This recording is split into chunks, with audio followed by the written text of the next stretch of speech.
in, everybody. Ben and Woods 97.3. The Fan. What a pleasure it is to join you this morning. Let's get our heads right on a Wednesday. My God. Speaking of myself, holding up a little vanity mirror. Speaking of myself, get your head right on a Wednesday. I feel much better than I did yesterday. Much better. The restorative power of rest and sleep.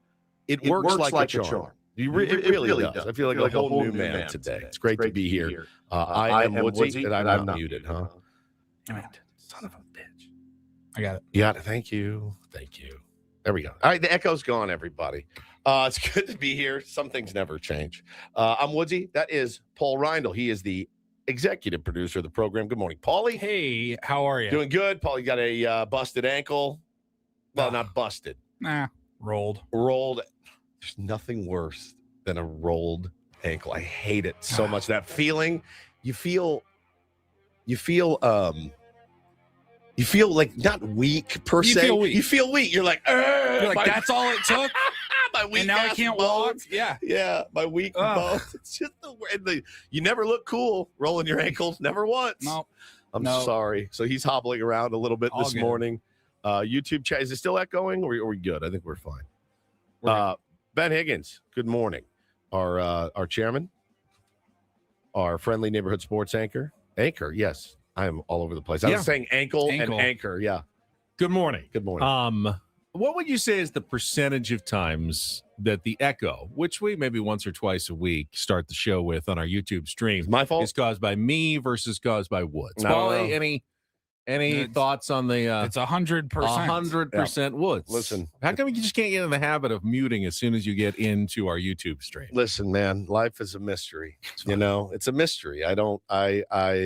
It used to, I swear to God, when I logged in, it was automatically done. I swear it used to auto mute, and now it doesn't. And so I never forget. I never remember to go back and unmute it. So that's on me. I'll wear it. It can't sound that bad. Okay. So I do apologize, but it's good now. It's ready to go. It happened again this morning, fellas. I woke up in a panic because I really got to get off the internet. What is wrong? I really got to get off the internet.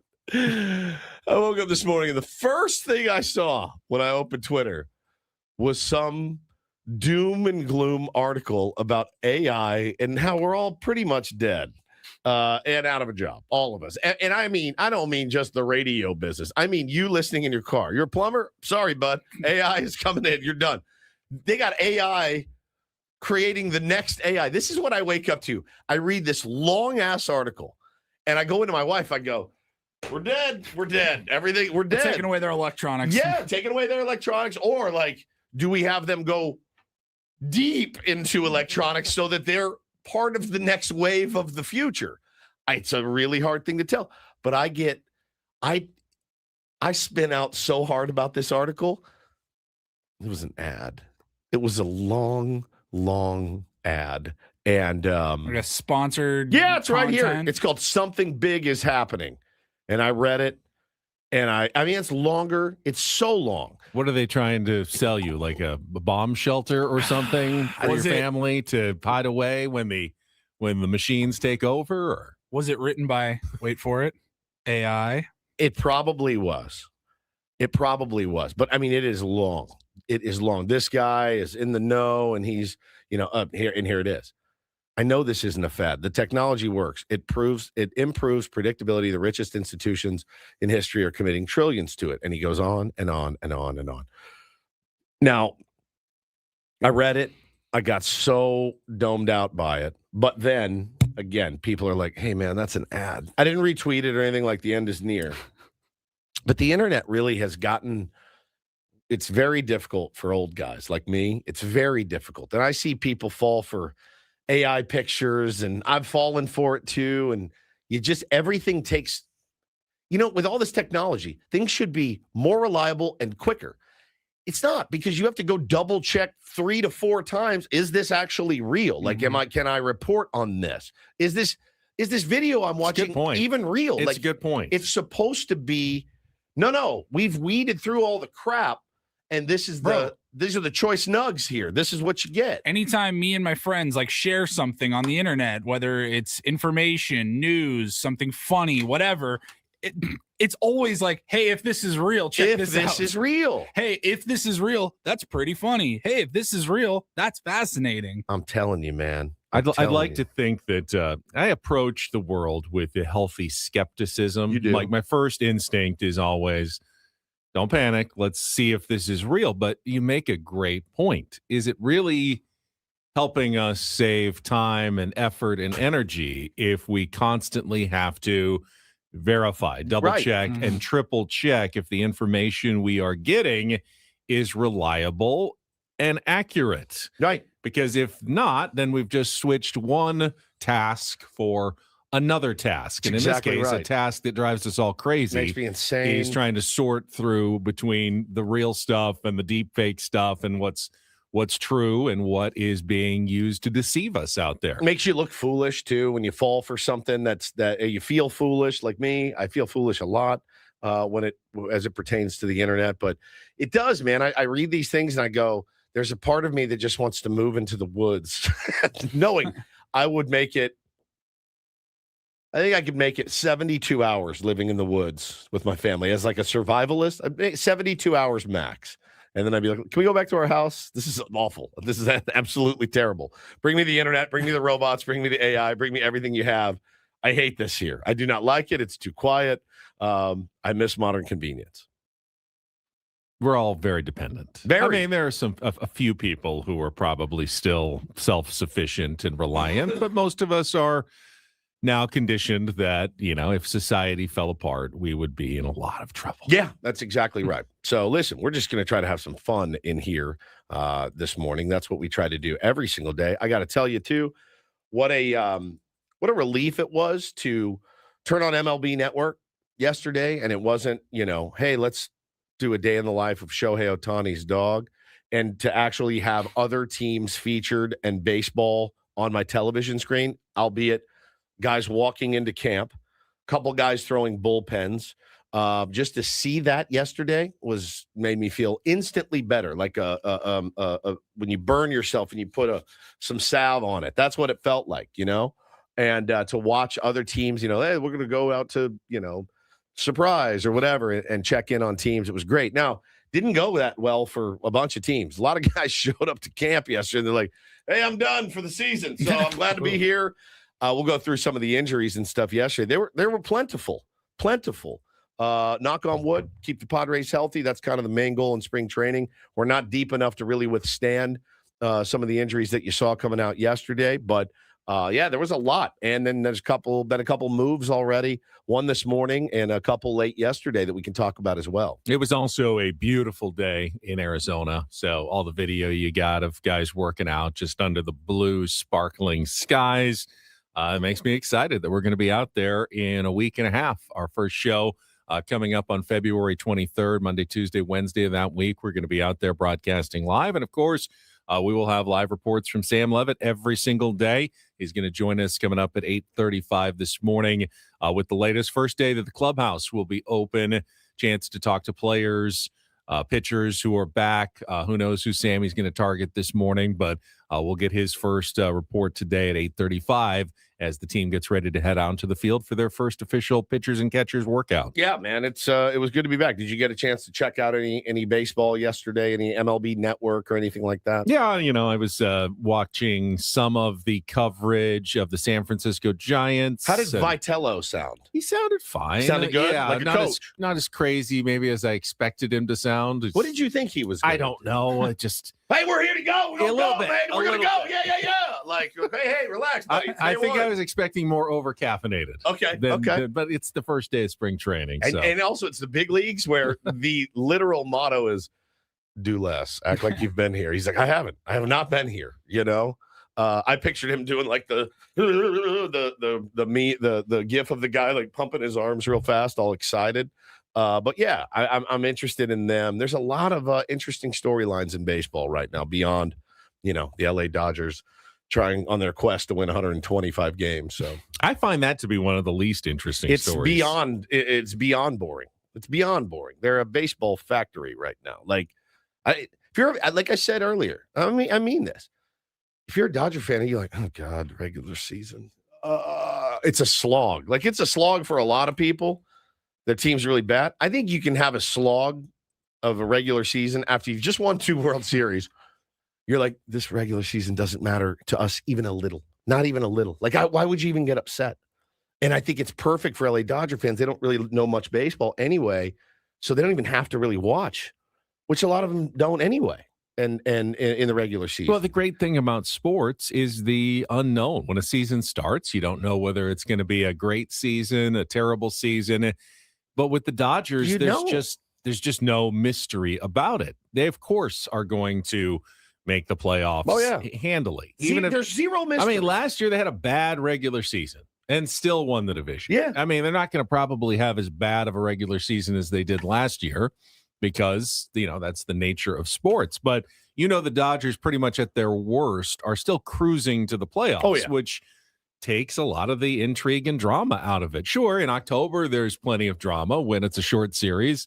But for 6 months, it's like, all right, just looking at your watch, waiting for, the actual baseball to start if you're an LA Dodgers fan.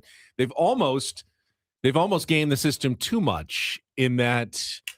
What's the point of going to a Dodgers game for real, all regular season long? Why am I spending a nickel to drive in that traffic, to spend the exorbitant prices, to sit in that dump, to watch a team that's going to, again, cruise into the playoffs? Like, it's fun to go to baseball games, don't get me wrong, but that's save your money for the playoffs. Save your money for the playoff tickets. They didn't. They didn't even sell it out. When we go to a Padres game, when they win, it's like genuinely. We need that. And when it's lose, it's like, ooh, that is genuinely tough, because that could be the loss or the win that makes the difference at the end of the season. And when you go to a Dodgers game, you don't feel that way. It's like none of these games feel like they're the difference of anything. Irrelevant. Because it's just there's irrelevant. such a cushion between them and the rest of baseball. Yeah. So you listen, some of the other storylines we can talk about too, but the injury thing jumped off the page at me yesterday. There's some teams now, and again, that changes everything, Guys going on the IL for 60 days. Well, it's smart. We talked all for a while about you, Benny, were incredulous, I think, there's some pitchers out there going, don't you want to know where you're going? Don't you want to know you're going to Florida? You're going to Arizona? Where am I going to live? Where am I going to play? If you're like, whatever, man, I'm going to wait this thing out. The price tag for some of these guys just went up because of 60-day ILs, so if you're Zach Gallen, you're like, who wants me? Is it Atlanta? I know San Diego needs a pitcher. Now your price tag, because you waited an extra 2 weeks. Hell, man, it could have doubled. What do the Braves need right now after putting Schwellenbach on the 60-day IL yesterday? They need a pitcher. Don't you think they already knew that like a month or two ago? I think the Schwellenbach, I don't think that was expected per se. I don't think it was expected. He had like soreness in his shoulder. No. I know he had some setbacks as he was trying to get back, though. I mean, he's communicating with team doctors and trainers throughout the offseason. Perhaps they revealed it to everybody yesterday at the start of camp when they put him on the 60-day IL, but that's not – I can't think that that's a huge shock to the general manager. Oh, I thought he was perfectly healthy, and all of a sudden you're telling me he's not going to be able to pitch for months? Go look at the responses from Braves fans that are like, oh, I'm sure Braves fans were shocked. They're like, I just don't know that Braves management is changing their strategy much today versus yesterday. Shane Bieber shows up. He's worn out from the playoffs. It's, it's a long season. Blue Jays may need another starter. There's a bunch of guys, man, that are going on the IL. So if you're patient, you're Zach Gallen, you're one of those guys, you're like, yeah, you'll overpay now because you really like the Braves are expected to contend. Somebody that was going to expected to win a division. Somebody that was probably set to make $5 million. That number is probably like 8 million, 9 million. Yeah. So, well, I mean, if we're going to get into it, Zach Gallen turned down $22 million from the Diamondbacks. Yep. He got a qualifying offer. Turn that down. Yep. Now, he ain't signing for $5 million. Any team that wants to sign him, I mean, keep that in mind. Plus, you have to give up draft picks, a couple of draft picks, and he probably wants more than 1 year too. Yeah, definitely. I was somewhat excited by the reporting yesterday that the Padres were, in on Zach Gallen, one of the teams that has pursued him. But as I kind of thought about it through the day, does it even make a lot of sense? You know, Zach Gallen, if he doesn't get $22 million, he's feeling like, well, that was dumb. Why did I reject the qualifying offer? Don't think you want to pay that much for Zach Gallen at this late stage. So then now he's going to want a year. Oh, if we could afford it, I would happily pay But that now money. he's going to want like an opt-out after the first year. Sure. But if you give a guy an opt-out, you're giving up 2 draft picks for a guy who may opt out after 1 year. That's not smart baseball either. Nick Pivetta, at least they had locked up for 2 years when they did it. They gave up the draft picks last year. You already have the worst ranked farm system in baseball.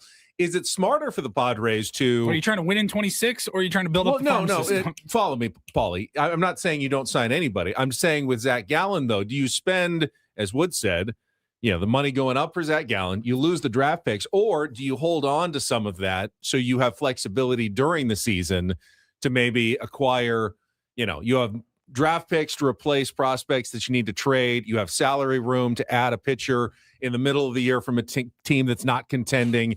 Is it smart to spend it right now on Zach Gallen, or is it smarter to hold on and not give up the draft picks and wait until June or July and find a better target, to rent for a couple of months rather than throw it in on potentially a 1-year guy who's going to opt out anyway, and you lose a bunch of draft picks, and he's going to cost a bunch of money, and he hasn't had great seasons the last couple of years. The rental market is dissipating. People are buying those, or they're renting those rentals right now. We could talk about that too. Sorry, our pal Jordan's like, man, you just torpedoed Foreplay. I did.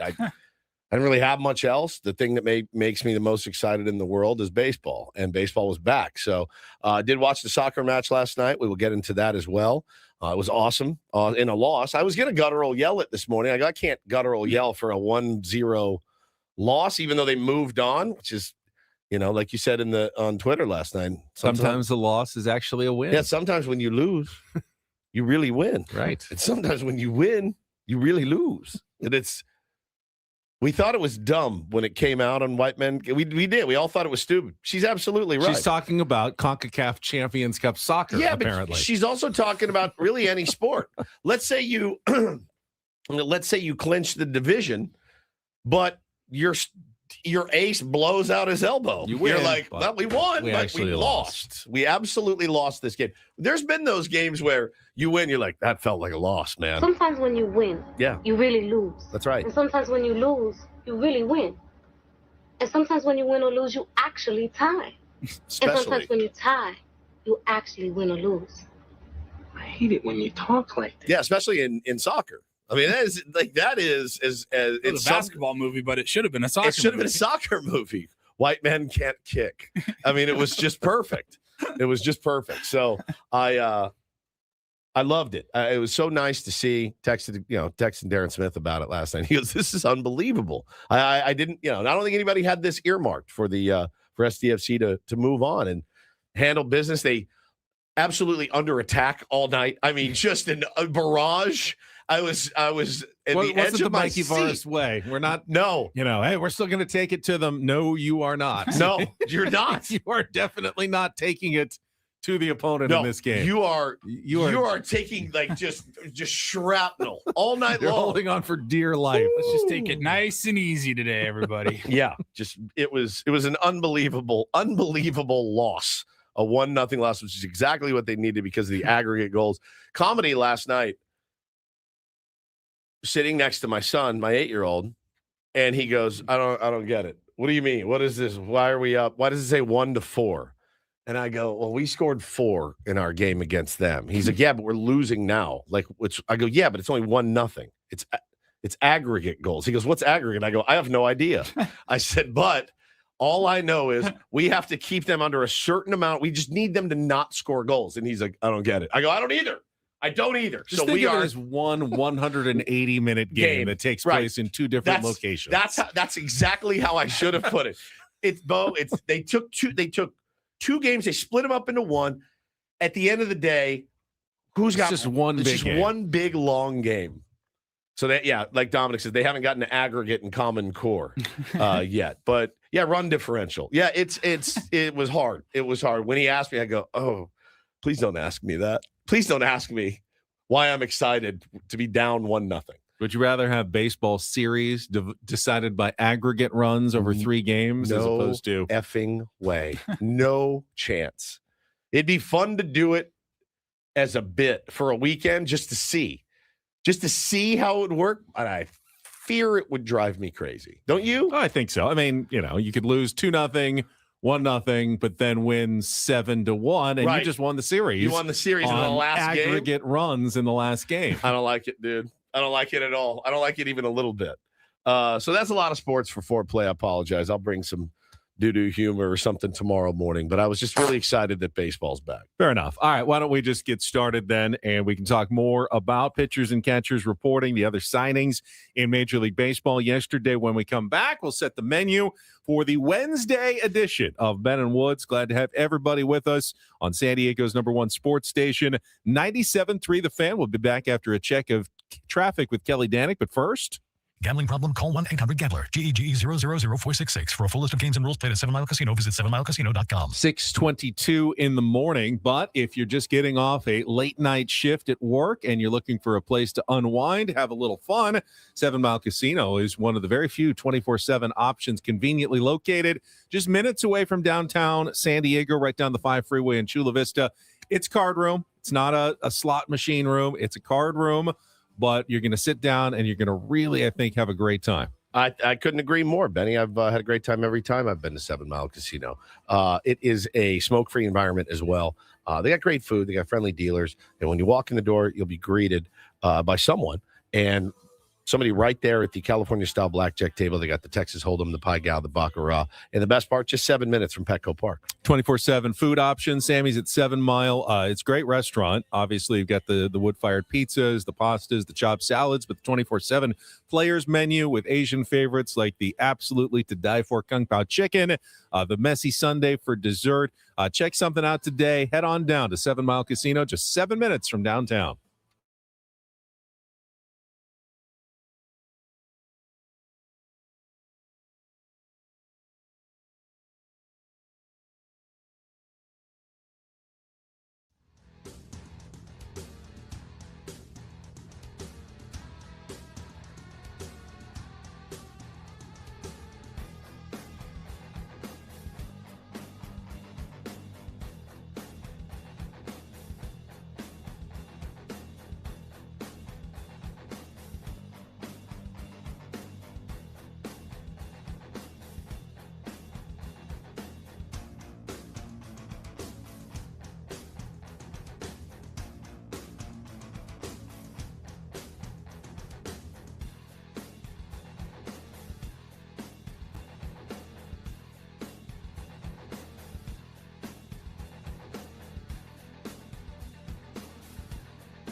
He just here. I'll show you a little. Just a little. Please Just a don't. little bit. What hurts on you? Nothing at all. A little bit. Not that now. So let's say whatever you're about to touch is the only thing. Let's say It's gonna hurt. Right? All right, yeah. Okay. Pretend your knee hurts. Pretend your knee. It's going to in a second. Right here.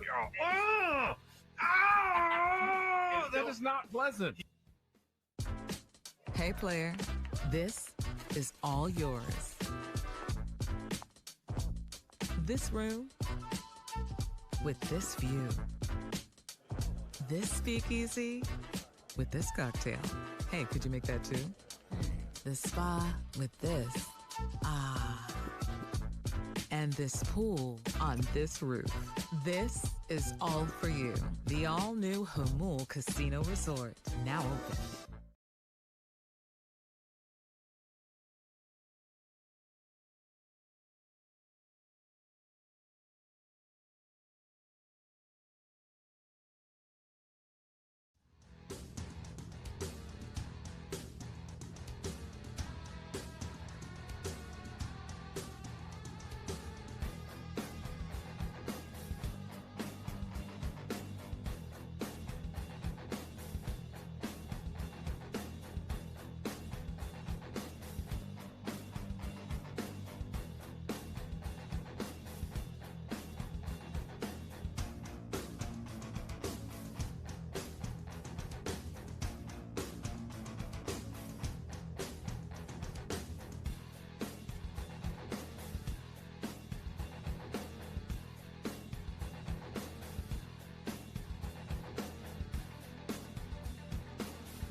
First official pitchers and catchers workout today in Peoria, Arizona for your San Diego Padres. Welcome back to our Bill House studios. We know how. It's Ben Woods on a Wednesday morning here on 97.3 The Fan. We'll talk Padres and Major League Baseball here at the bottom of the hour as we get started.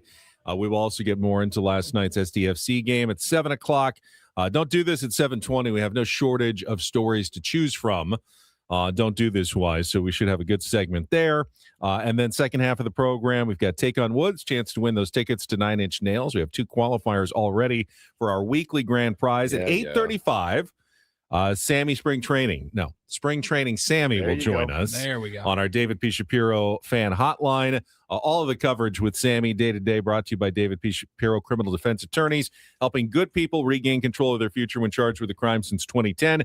Visit davidpshapirolaw.com. The 9 o'clock hour includes our biggest fan contest and our Reindl Report headlines as we head until 10 o'clock today on 97.3 The Fan. But let's start by going back to yesterday. We talked to Sammy late in the show. We had a little bit on Steven Souza Jr. and Randy Knorr, two of the Padres' new coaches who spoke to the media at the back patio at the Peoria Sports Complex. And I thought we should dive a little bit more because I went later and listened to the entire session with both guys, including some of the hitting philosophies for Steven Souza Jr. Kind of one of the bigger issues for the Padres coming out of last season. They finished near the bottom of the pack in slugging and home runs in Major League Baseball. Now, let's not delude ourselves into thinking a hitting coach can snap his fingers and just change an entire organization's ability to hit. You ever heard of David Popkins? Does that name ring a bell to you? I've heard of David Popkins. Okay. I don't think even David Popkins just snapped his fingers. Okay. No. It's a process. Okay. And I think, Steven Souza, you'll hear from him. He also says most of the improvement has to come from just players within. It comes from within. Good players producing better than they did before, but there were a couple of things that were interesting. Let's get to a little bit of the audio here from new Padres hitting coach Steven Souza Jr. A hitting philosophy is a big thing, a big subject to cover. There's a lot that goes into it. But what can you kind of tell us about what you view for this organization philosophically on the hitting side of things? What is your philosophical approach to hitting? Yeah. Well, first of all, it's nice to have a talented roster like this. First of all, you're only as good as the players you have, I think, in the culture you create. And there's a lot of really good players in this offense that do a really good job of a lot of different things and have had some Hall of Fame careers and some MVP type years. And so I think having that foundation is good. I think what I'm going to try and bring is controlling the zone, hammering mistakes, being able to make the pitcher do something different out there. Because when these guys put the ball in the barrel, it's hit hard and it goes a long way typically. And so being able to create traffic when that happens is a huge part of, I think, the success going forward. All right. So that's, to me, that's a pretty good synopsis of a strategy of what he's trying to do. Not earth-shattering, but controlling the zone. That's something every good baseball team should do offensively. You're swinging at the pitches you want to swing at. And then by creating, basically unlocking the slug, he says you got to make the other pitcher uncomfortable. Like, make them do things they don't want to do. Don't let them come to you with their game. You got to get them off there. And one thing to do is by creating traffic on the base paths, that's going to mess with other pitchers and give your better hitters a chance to slug more. None of this is revolutionary. Yes, it's good to have guys on base. Yes, it's good to swing at strikes rather than balls. Let the balls go. Hit mistakes. It's like when you break it all down, it's like he just said, yeah, we're hoping to swing at the good pitches. We're hoping to not hammer swing the at bad pitches and, go from there, see what happens. Funny, I've got baseball practice today at 3:30. I'll be telling my 7, 8, and 9-year-olds the exact same stuff. Guys, we're going to swing at strikes. We're going to hit the ball hard, and we're going to make that pitcher come in the zone to you. That's what we're going to do. That's what we're here to do. We're here to punish baseballs. I don't know. It's first meeting with the guy. I don't know. It's going to take him some time. He's going to, the funny thing is he's going to be out in Arizona with these guys working on hitting. And when he gets to Petco Park and 17 games are under his belt, he's going to go, that's different. That's even worse than I thought it was, right? Like, that's even harder to hit. Or, when you get into May and June, you're like, oh, so now it's completely changed as well. The approach, it's just it's a weird place to hit. And it's going to come with some growing pains. And so, it's fine. I mean, couldn't have blown my hair back less. No, but I did sense a savviness in him. I think he studies the pitchers quite that, which is deeply. It's not so much about fixing mechanical things in your own guys' swings. Those guys handle their own business when it comes to their swing and what they're trying to do. He talked about, you just want your guys to have confidence going up to the plate. But I think that confidence for Steven Souza comes from, all right, knowing exactly what the strategy of the opposing pitcher is going to be to try to get you out. And then if you can foil that strategy, make them do something that they hadn't planned to do and get them on their heels, that puts you in a spot where you can be aggressive at the plate, team wide. And that's that's the sense that I got of his philosophy on day one of Padres spring training. Yeah, I mean, it's different. I did a read yesterday. I retweeted it into my feed. I read an article on Kyle Bodie, who's a special assistant now for Craig Breslow and the Boston Red Sox. And he, of course, owns and operates Driveline. And I read this article, man. Now, again, you want to talk about a guy that knows exactly what he wants from his pitchers and his hitters. It's staggering to hear him talk about hitting, what the Red Sox need to do in particular, lift the ball, pull side, right? These are the things we need to be talking about here in San Diego. Lift the ball, pull side from the right side. Manny actually did it. Like I read a piece by Eno too. Manny actually did it as good as anybody last year, like fifth best pull side balls in the air of an exit below of 95 miles an hour. Like he was on the right track. Think about how many warning shot balls he hit last year that didn't go left. They went dead center. I think guy, what did he end up with? 27 home runs, something like that. I mean, I can think of at least 3 more to get him to his beloved 30, at least. So again, pull side, balls in the air. Miguel Andujar, another one, needs to get out to the Higgy Bank as much as he can. Fernando Tatis Jr. needs to get out to the Higgy Bank as well this year. That's kind of what I'm looking for. And I think, eventually when Souza's out here and he's every day watching these guys hit at Petco, I think it changes a little bit. One thing that was abundantly clear yesterday is that both Steven Souza Jr. and Randy Knorr, the new bench coach, are Craig Stammen guys. Yeah. Souza in particular talked about the fact how did they know each other? Golf buddies. They played together on the Nationals. I didn't know Souza was on the Nationals. Okay. And have kept in contact, played golf together. Souza was a hot commodity. He talked about having a few different offers from different teams after working with the Tampa Bay Rays. I don't know if it was all as hitting coaches, but he was a little surprised, that was the direction he was going to go. But once the opportunity presented itself, he's going like, oh yeah, Craig Stammen, hitting coach, Padres, love this decision. But he had other opportunities, places he could go. But Craig Stammen wanted him there. Now, Randy Knorr, who also was from the Washington Nationals, was a minor league manager, was a bullpen coach, and definitely was there with Craig Stammen. He was pretty candid when he said, I was surprised. I did not see this coming. I didn't know that Craig Stammen thought as highly of me as he did when he called in the offseason and said, I'd like you to think about being my bench coach. It's like the meme, the guy that was like, me? Me? Seemed like a good guy. Hard to get an impression on a 5-minute conversation on a back patio on the first day. He said, my job is to make Craig Stammen the best manager he can possibly be. And all the games that I've managed in my life in the minor leagues, just give him that anticipation of, hey, big decisions coming up. You're going to have to make one fast here just to kind of lay out things the way that he sees it going forward. And that's really any good bench coach's job. And he's got Craig Stammen's back and going to be his lieutenant, and seems like he understands the role. But he made a very interesting point that I hadn't really thought about. And he said, the Washington Nationals in the 2010s, very similar to the San Diego Padres of the 2020s.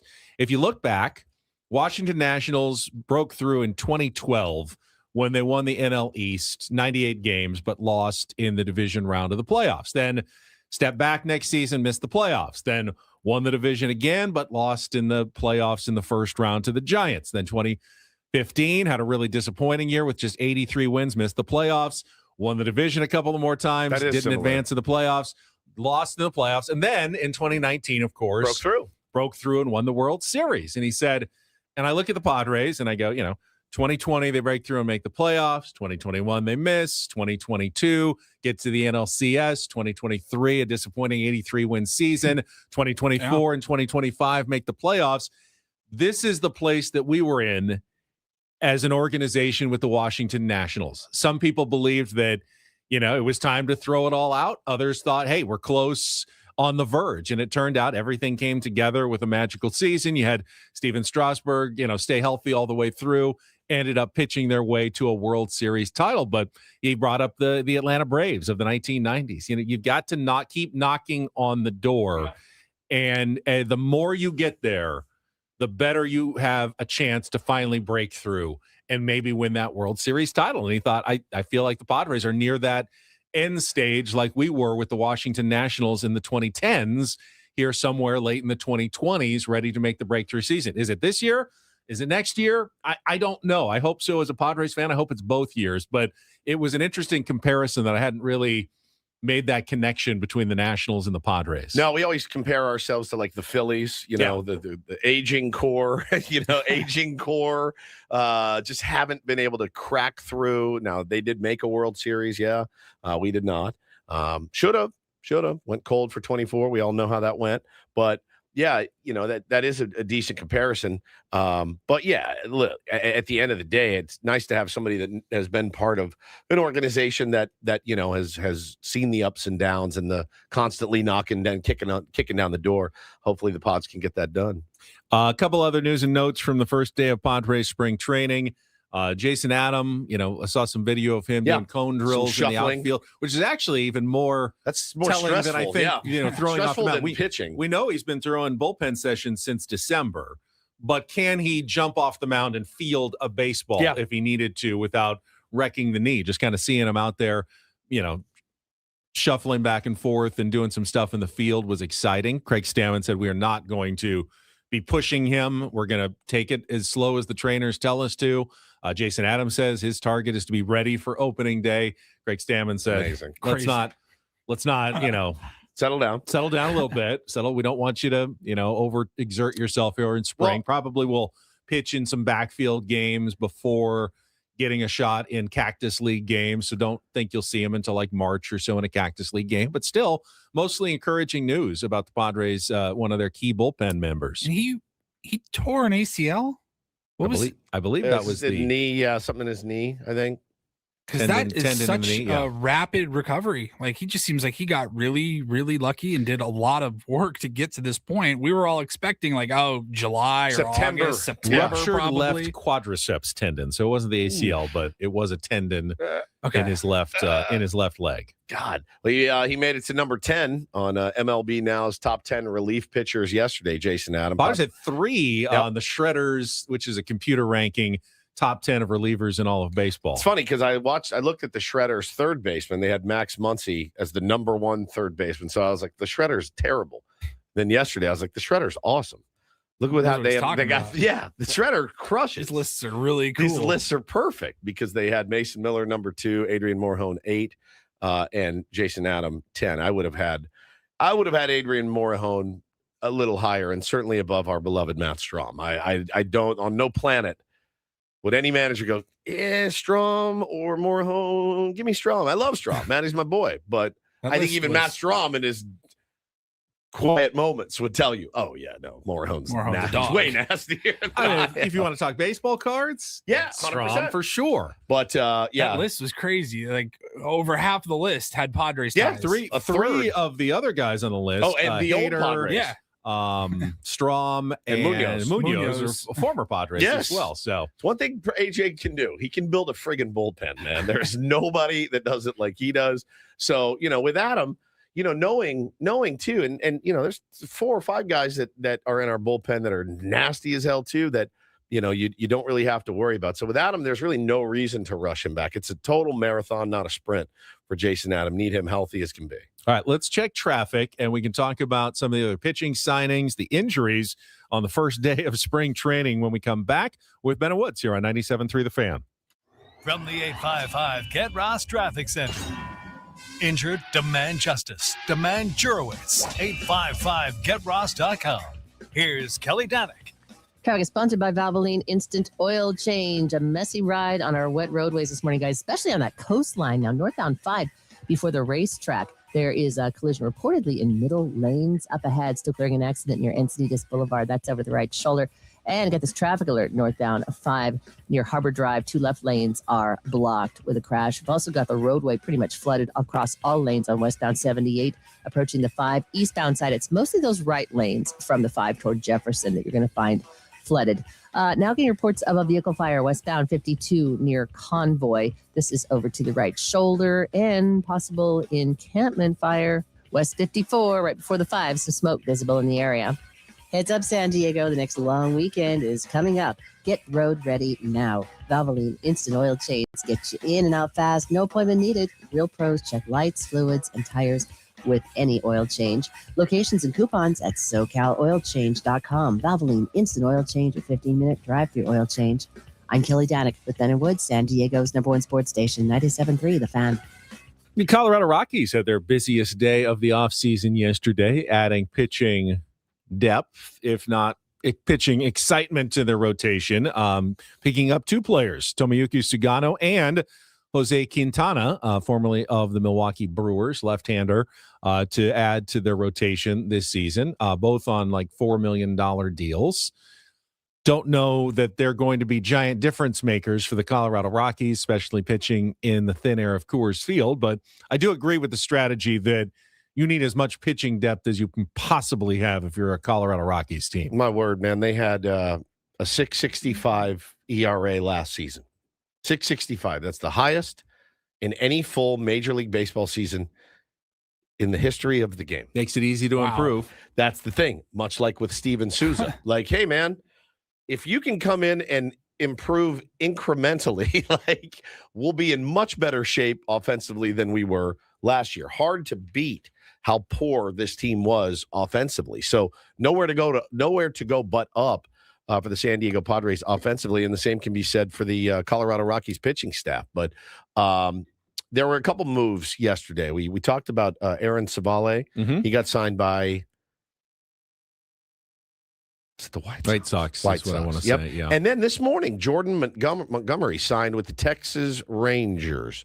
I did not know he was a free agent. He was a free agent, apparently. I had literally it was not no on my radar, idea. but he won't be back from his Tommy John surgery for a few more months. Yeah.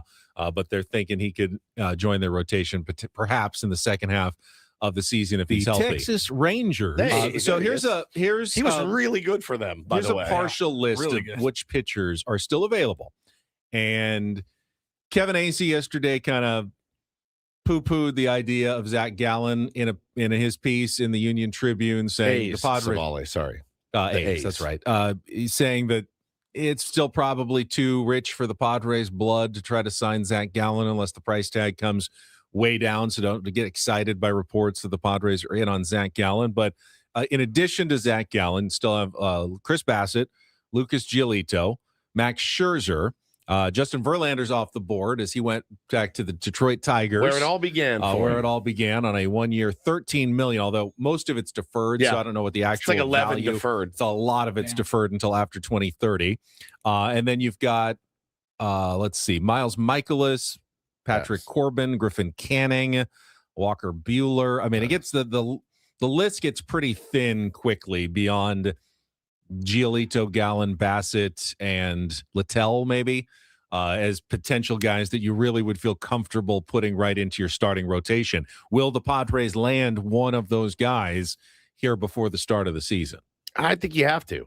You have to get something. You have to. And I don't know what Giolito's market looks like. No, he had a bounce-back season for the Red Sox last year. He's still pretty young. Mm-hmm. He's interesting to me, as is Bassett. But they got to do something, man. They really do. They're going to be very thin at starting pitcher. It's funny. I walked in this morning. There's a notepad in front of me, and I don't know if it's Tony Gwynn Jr. or I don't know if it's Chris Ello. You seem to think it might be Ello because the small handwriting is Ello's signature, but I don't know what Tony Gwynn Jr.'s handwriting looks like. I don't either. But they had their prospective lineup against right-handers. They had their prospective lineup against left-handers. Here's where it got interesting to me. They had their starting rotation, and they had it as King, Pivetta, Musgrove, Randy Vasquez, Tristan McKenzie. They had in the 5 there. No J.P. Sears. That's J.P. Sears erasure right now. So I don't know. I mean, it could be could be you're going to need more than 5 guys to get through the season. We all know that. You're going to need 12 starters at some point to get through the season. You don't have it. You don't have it right now. Outside of, you have bodies. You have Marco Gonzalez. You have Tristan McKenzie. You have J.P. Sears. You've got Matt Waldron. You've got Matt Waldron still, but that's 9 guys. Things would look a lot better with one more established starting pitcher for your San Diego Padres. Yeah, agreed. But there needs to be another addition. But again, with so many guys getting hurt, asking price goes up a little bit.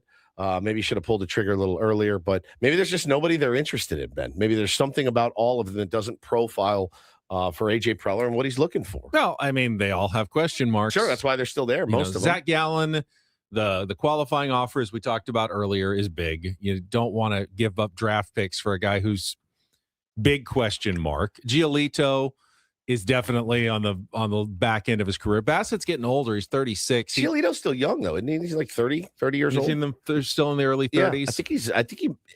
Am I crazy or is he like 29? He is 31. 31. Okay. That's not bad. I mean, he's got some mileage on that arm for sure. But yeah, no, as Alex says, that's not a good rotation. No, it's not. It is not. But you do have an elite pen. You have an elite pen, and we won a bunch of games last year. The top 4 is, top 4 is fine. If healthy, is fine. Solid, yeah, very solid. It's the rest of it that what are you going to do those days that you don't have one of your top 4 going? How are you going to stay in games? Yeah. So that's what it looks like right now. And as you mentioned, with injuries kind of popping up on the first day of spring training to guys like Spencer Schwellenbach. Reese Olson's out for the year. They knew that was coming in Detroit. Shane Bieber going to be maybe out for a while. Yep. That you may have other teams that are kicking the tires on even some of these guys as potential short-term replacements for what they're getting. Makes it harder for the Padres to sign. All right, that's a little baseball talk to get us started. Do want to get into last night's soccer match in Mexico City. Yes, it was a 1-0 loss, but SDFC got the job done, advancing to the second round of the CONCACAF Champions Cup. We'll talk about that. Don't do this. Coming up next year on 97.3 The Fan. Don't go away.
First selfie of the day from Sam Levitt is in. Nice. His, Dutch Bros Coffee, and he has arrived for day 2 at the Peoria Sports Complex. He will be with us next hour. He's unreal. At 8:35. He's unreal. He is uniquely Sammy, isn't he? He is uniquely Sammy. Dutch Brothers, known for lots of sugar in their coffee. They have a sweet, sweet coffee. Now, we heard Sammy yesterday.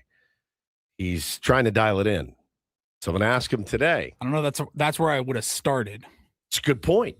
It's a really good point. Hey, let me just get this Cinnabon out of the way. Good morning, everybody. Live from I'm only Peoria. having one. I gotta. You can always go with the sugar substitutes, yeah, or I don't know what's in that cup. I will say I've never been to Dutch Brothers. There is one right next to Goat Hill. You can actually see it. Yeah, from the you course. can see it from the course. There is always 30 cars in the drive-through. How good could it possibly at be? any moment of the day? I mean, are they putting crack in their coffee? Like, I'm curious almost. I don't generally like overly sweet coffee, but man, people do love that place. They love Dutch Brothers, and Sammy is no exception. So we'll try. Let's try it when we go out there. Kayla says it is crack. It is crack. Okay. Dutch Brothers coffee. All just sugar. So we will talk to Sammy in our next hour. But right now, I want to get into a little bit of soccer talk from last night's game, which went not the way that Mike Yvaris probably would have scripted it for his team. Remember, SDFC went into the match last night at Pumas in Mexico City with a 4-1 lead, essentially. So all they had to do was not lose 3-0 or worse. Correct. And they were going to advance to the second round of the CONCACAF Champions Cup. So, they were going to be smart about it. Yes, they still wanted to take it to the other team, try to score goals, but they also realized that the one thing they couldn't afford was give up like a 1 or 2 goals early and give the other team a ton of hope.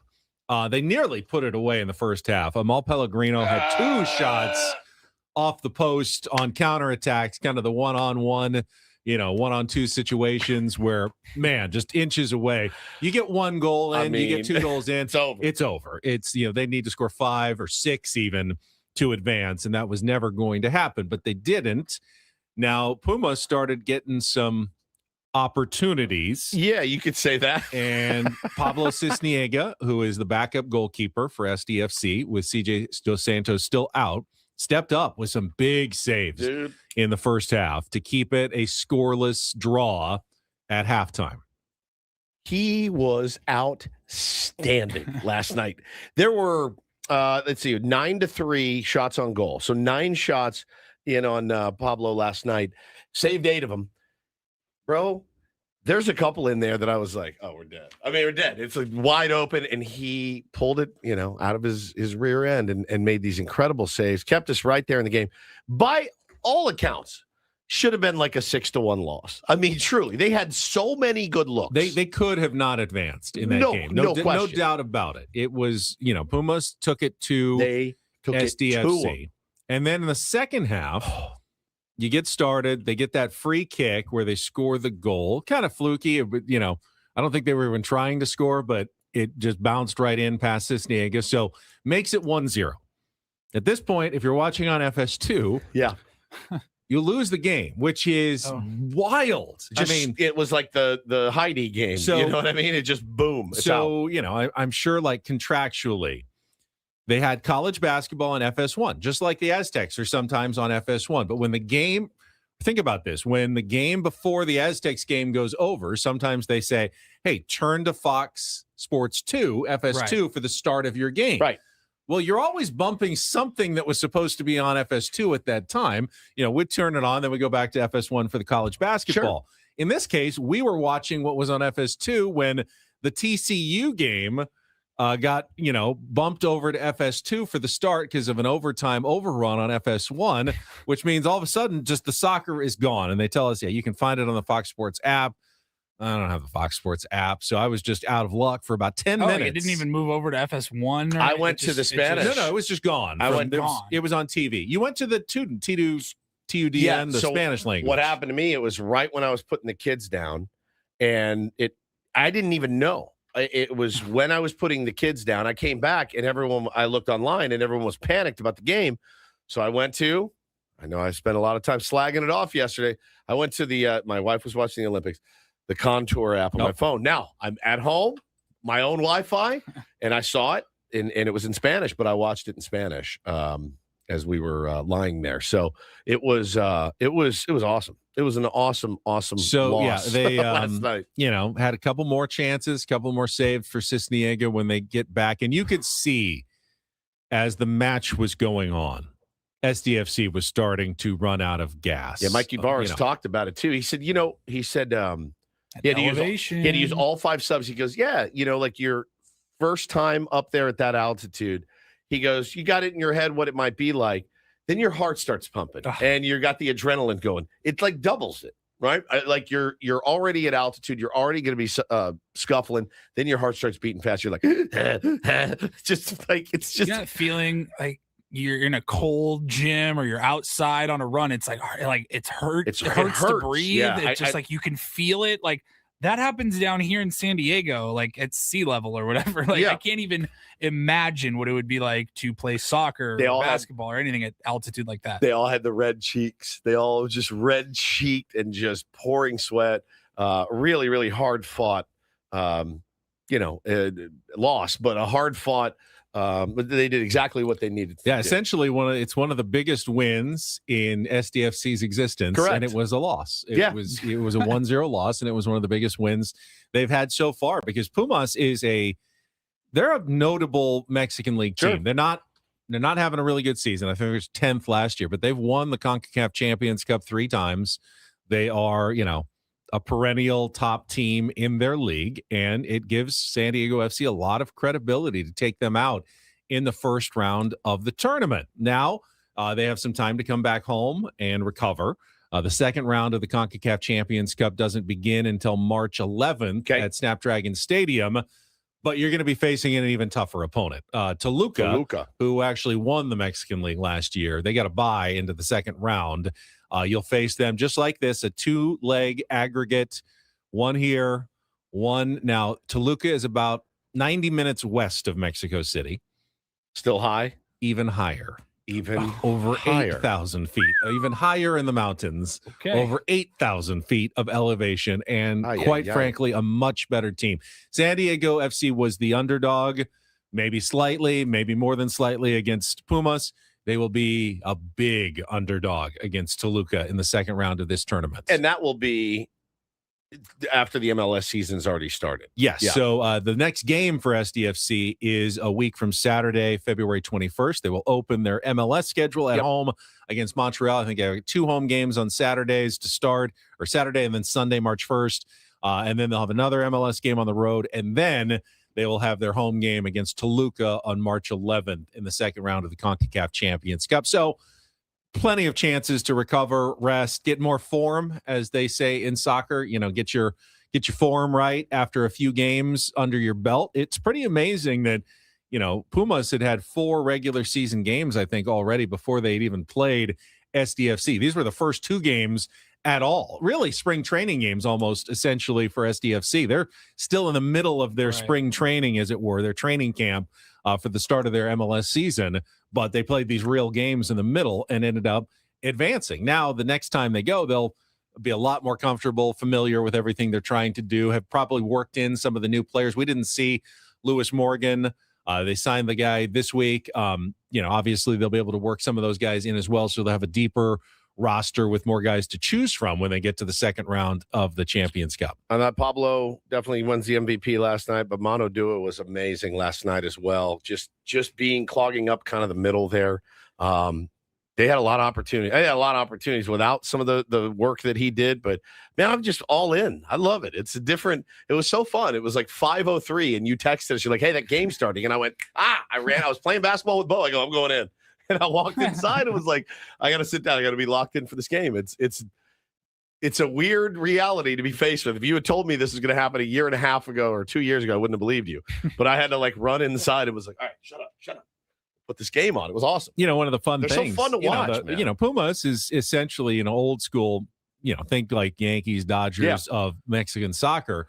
They booed their own team off the field, even though they won yesterday, for not advancing against what they considered to be an upstart, inferior American I read MLS opponent. That's unacceptable to their fan base to lose to somebody like SDFC. They kept showing their manager, their coach on the sideline, and he looked a mess. I mean, he really did. He looked a mess. He looked, what is happening? Yeah, like he looked a mess, and especially after the 4-1 loss.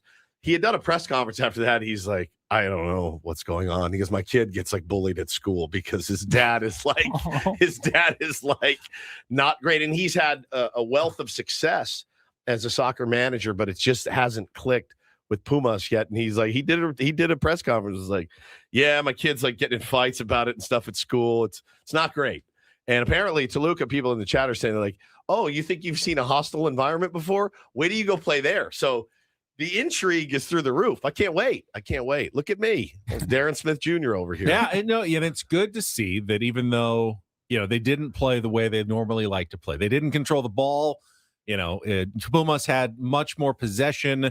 Somehow they found a way to get done what they wanted to accomplish, and that was lose by just a goal or so. Yeah, and they didn't score. It wasn't SDFC football, but it was a job well done by the team, and that's good. I think in any sport, being able to win or succeed in multiple different ways, and to have the defense have to lead the way.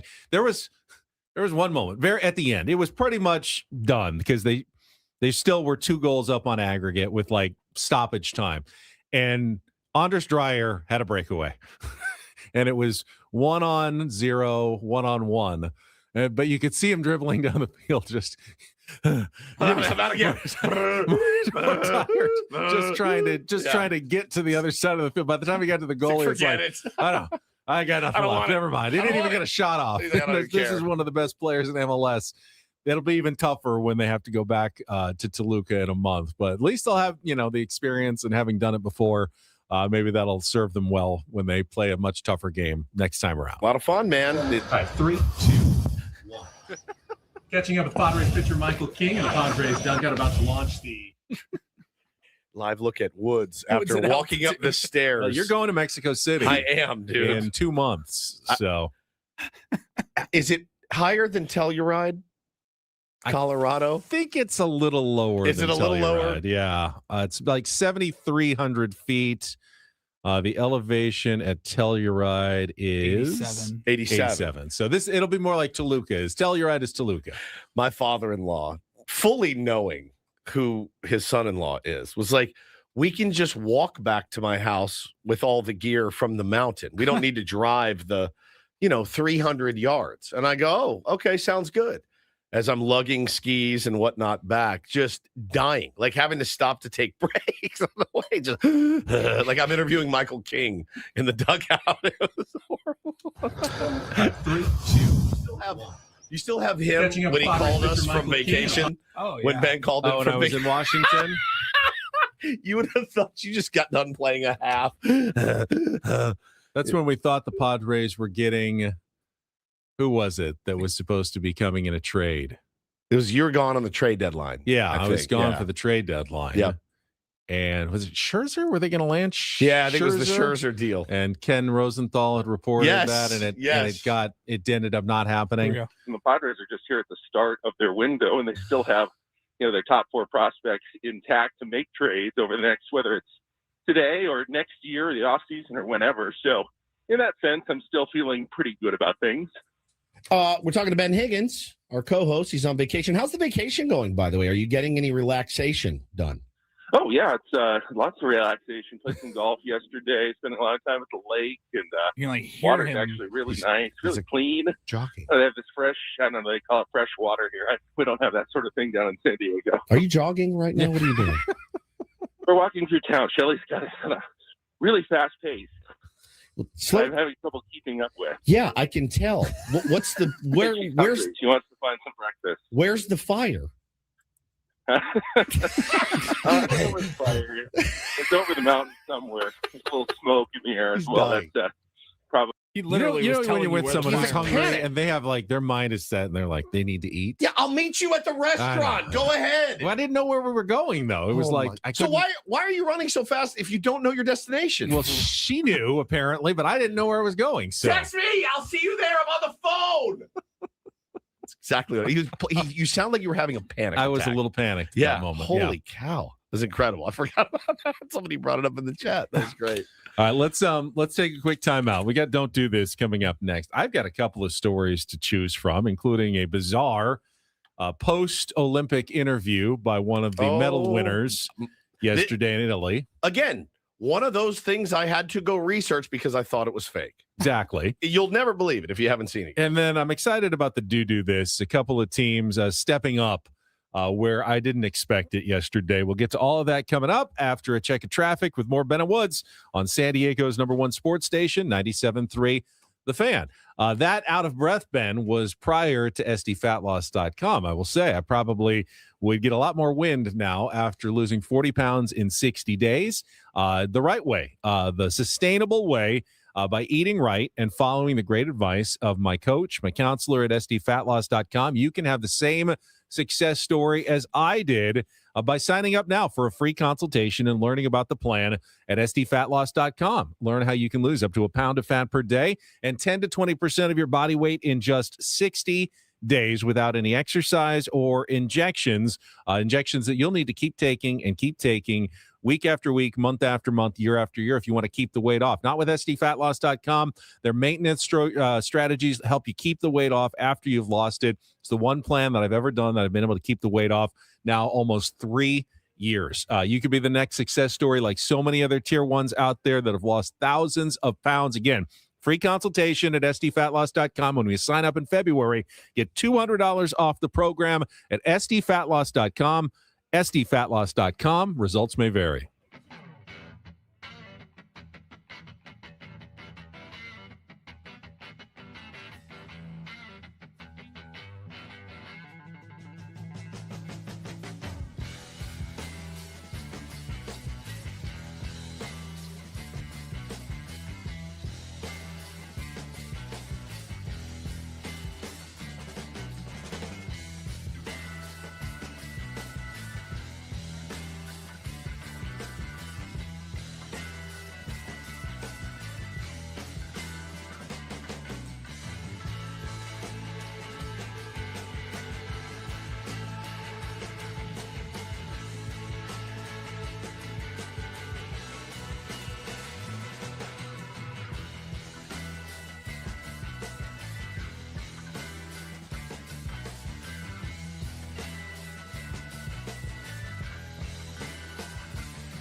Hey, player, this is all yours.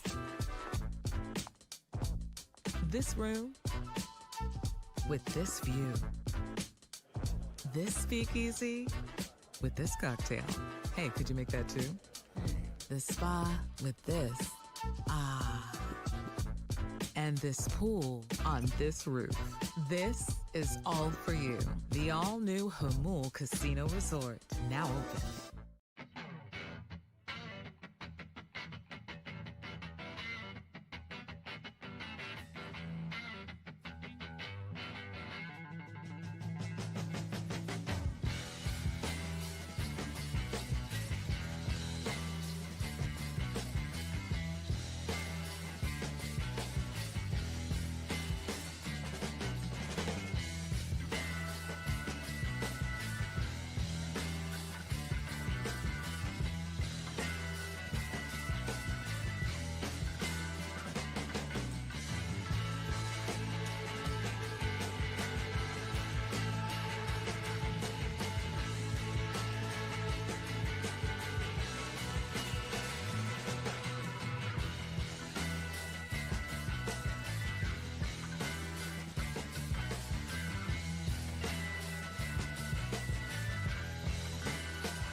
Don't Do This, brought to you by Dixie Line Lumber and Home Centers, helping San Diego homeowners and contractors fix it, build it, enjoy it. I will start at the Olympics with the story of Norwegian biathlete Sturla Holm Lagerud. Right.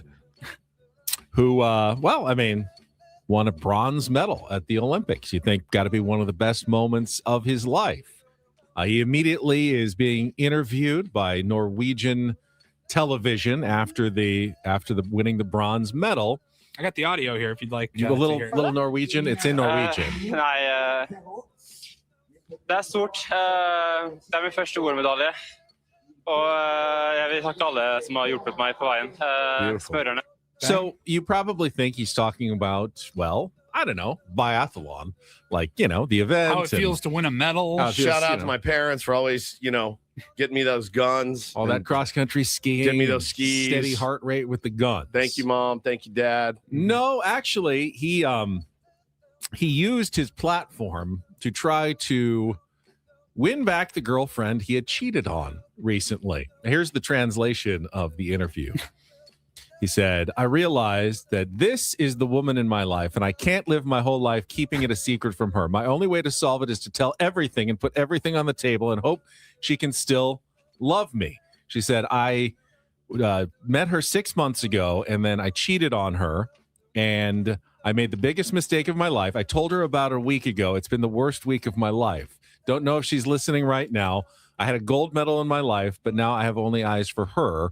I wish I could share it with her. My man is down. He's down bad. He's in trouble. The question from the reporter was, congratulations on your Olympic bronze medal. How do you feel? And that was his answer. It's classic oversharing, but the I'm going to come clean and then go to Italy for the Olympics it's tough. And then he's there just suffering the whole time for the week. And then he has to go cross-country ski and shoot things. Can't be ideal. But again, he placed, right? He got third, yeah. Got the bronze. And you think it'll work? I don't know. It sounds fairly genuine. He's really hurting. Oh, yeah. He is really, really hurting. Michael says, you might have had a shot if you won gold. She's like, yeah, you won the bronze. I'm sorry. Not doing it for me. Oh, her response is out there? I got to find what? No, I've not seen an update to the story, Ben. She has actually responded. I'll wait. I will wait for this. I was going to talk about a linebacker in college football that has just been granted his Here we go. 9th. Oh, yes. Oh, go ahead. Sturla Legrid's ex-girlfriend responds after he publicly admitted to cheating. Okay. It's hard to forgive, even after a declaration of love in front of the whole world. I did not choose to end up in this situation, and it hurts to have to be in it. We've been in contact, and he is aware of my views on this. Okay. Well, it sounds like he's got a chance, man. It does. It sounds like there's a chance. Right? I mean, they're in yeah, it does. They're in contact. He knows how I feel. I read that as we've been in contact. I've told him to leave my name out of his mouth. Stop talking about me. Maybe. That's how I read that. Potentially. Man, that is such a weird move on the national stage. Anyway, I was going to tell you guys, I don't know that this is a don't do this. I think some people could look at it as a do this, but Montana linebacker Solomon Tuliaupupu, Ben, is going to return for the 2026 season after being granted wait for it, 9th year of eligibility by the NCAA. A 9th year. Nine years in college. Yep. That's even longer than me. In college. 100%. He turns 9 times. He turns 26 in March. Good 26. Even I got out of college at like 22, entering his second season at Montana. Now, listen, he's been banged up, man. He keeps getting banged up. He started at USC all the way back in 2018, Benjamin, and a sideline for his entire undergraduate campaign. He had 2 surgeries. This guy loves football and just wants to play football and keeps getting hurt. How long do you think you could, I don't want to say milk it, but how long, what if he gets hurt this year? Will he get a 10th year? I don't know. If he gets hurt in spring practice, they're like, all right, come on back. Like, when does it end, if ever? Takes a surfing class. Right. Yeah.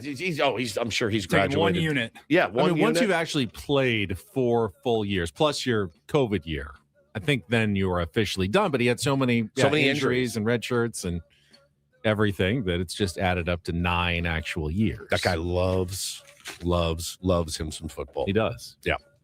All right, finally, a little do this.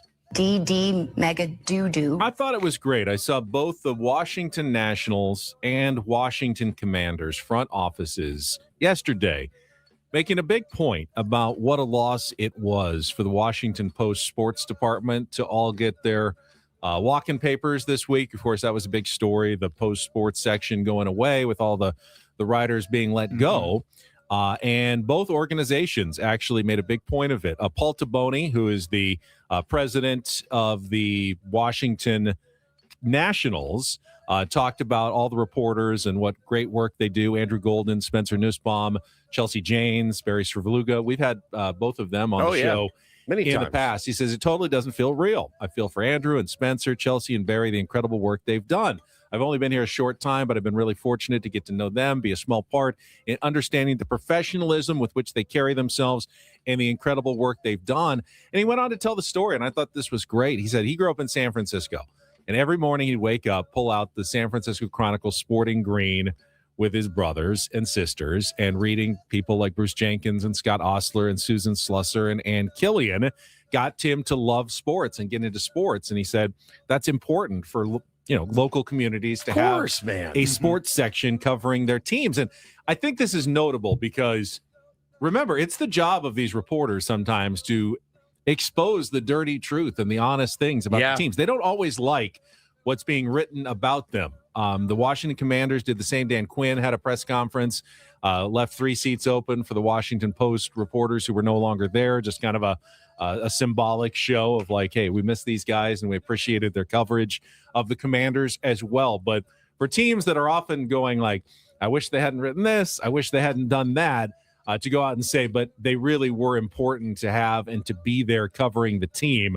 Thought it was nice that both organizations made that point. Got a little breaking news in Major League Baseball, Benny. Jeff Passan just reporting Arizona Diamondbacks star outfielder Corbin Carroll broke his hamate bone in his right hand. He's undergoing surgery today.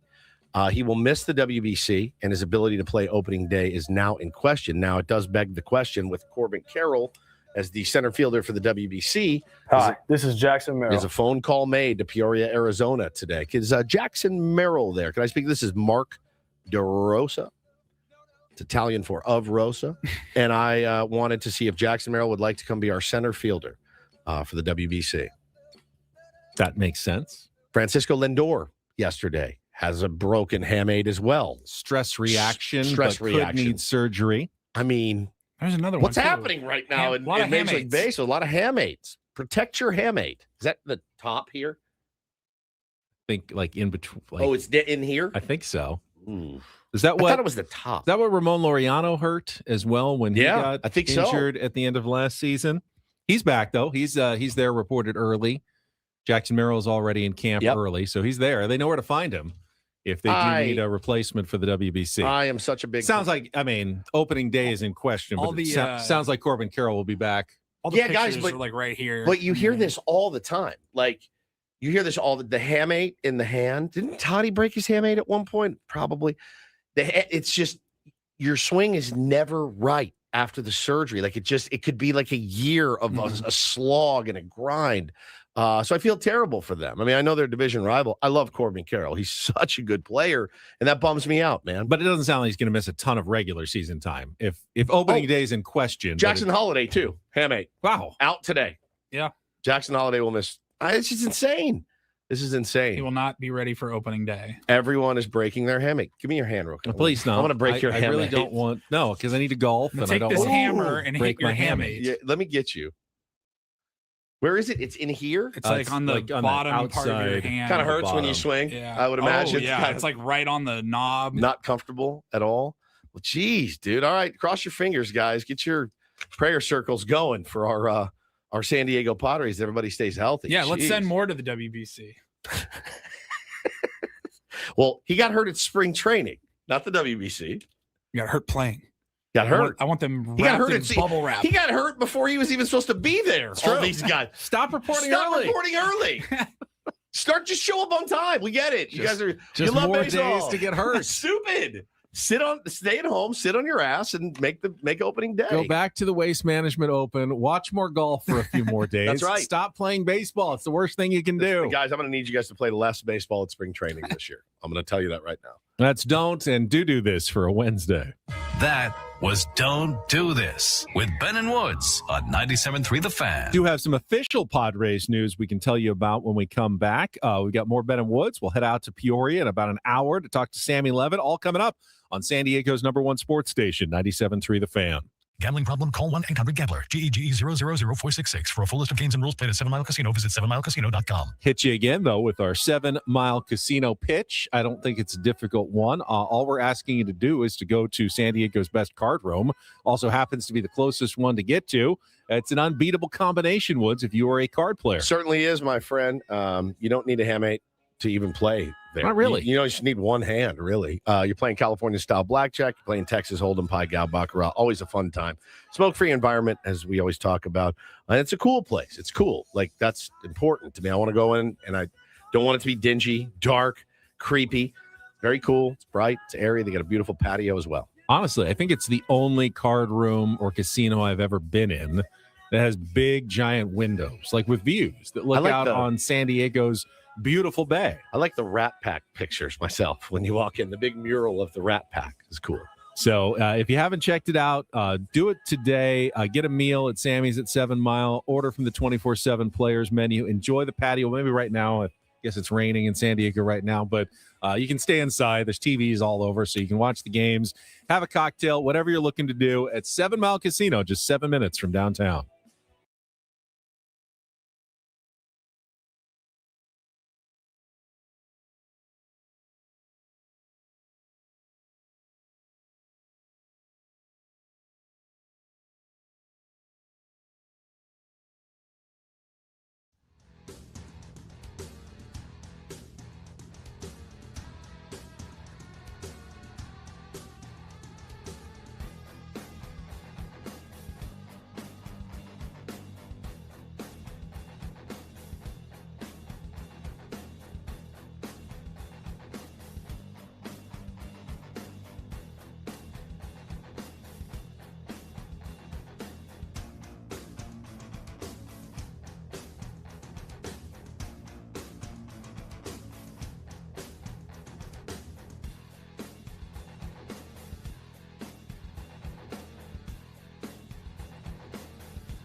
He just here. I'll show you a little. Just a little. Please don't. Just a little bit. What hurts on you? Nothing at all. A little bit. Nothing. Now, so let's say whatever you're about to touch is the only thing. Let's say it's gonna hurt. Right? All right, yeah. Okay. Pretend your knee hurts. Pretend your knee. It's going to in a second. Right here. Oh, that is not pleasant. Hey, player, this is all yours. This room with this view. This speakeasy with this cocktail. Hey, could you make that too? The spa with this. Ah. and this pool on this roof. This is all for you. The all-new Hamul Casino Resort, now open.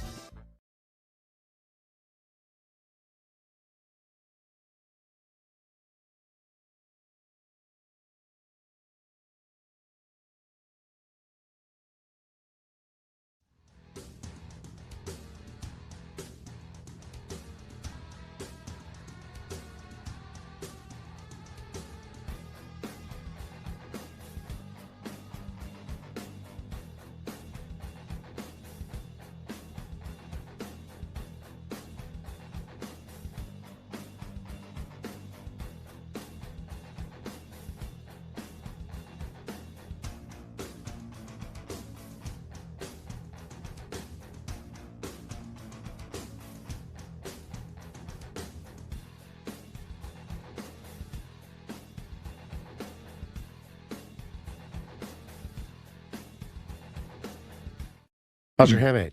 Still okay. Is it okay? But I'm not letting you anywhere near it.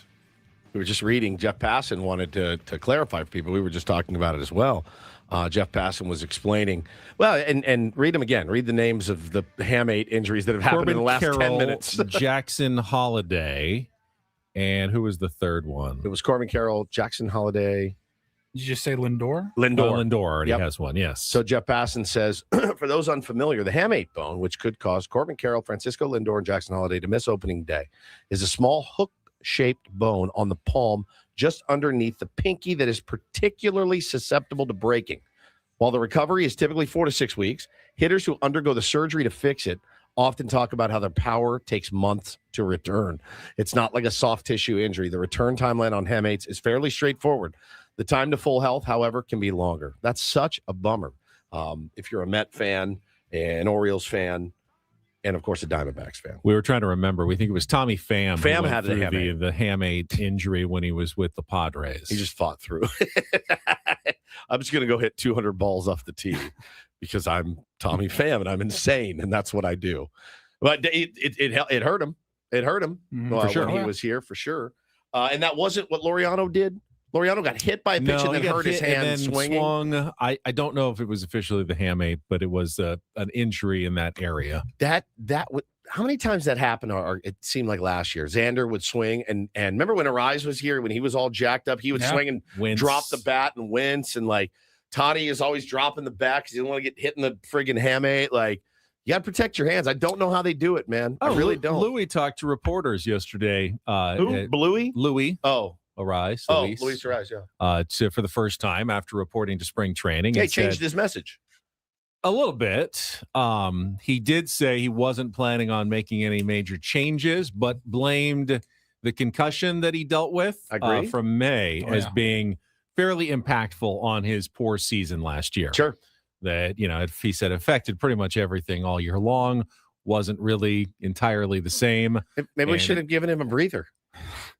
Yeah. Maybe quit running them out in the 2-hole, right? It is hard to remember stuff like that as fans, even because you're like, if you're out there in uniform, we see that and we're like, well, okay, you got to perform, better. Right? Yeah, play better, exactly. But if you're now, and this is not a shot at Luis, but if you're jacked up, last year and you don't feel right and you cannot see a baseball in it as well as you could before, and you need a month, take a month. I'd rather you have a month off than do what you did. He said, I hate strikeouts. Trust yourself. Go up there and compete. Try to put the ball in play. Like I said, hitting is simple. He literally told us how hard it was last year. Hard. Hitting is hard. Not impossible, but it is hard. Very hard. So now it's simple. He can see clearly again. He probably will hit 380 for the Giants this year. Who am I kidding? 380. And 690 is my number against the Padres. It begs the question. The Padres have a culture of posting. Yes. Because, their leader, Manny Machado, is a poster. Yep. And does that add pressure to players to kind of play through injuries more than they should? Sure. Jackson Merrill played. He had a concussion as well last year, dealt with injuries. The concussion one is the scary one for me. That's the one where I'm like, you know what? I would prefer that you don't need to be a tough guy and play through a concussion. If Manny got a concussion, I'd be like, no one cares. Go sit down. Like, a lot of these guys have proven themselves enough. there should never be pressure for a guy. If you got a tight quad, you need to be out there. If you have a bum ankle, you need to be out there. If you have a sore shoulder and you're in the infield, you need to be out there. But if you have a concussion, don't be out there. Yeah. Like, you're only going to hurt yourself. It's going to make it worse. Any slide, the vicious slide in the second, the dive back to the bag, the diving for a ground ball is just going to rattle your cage.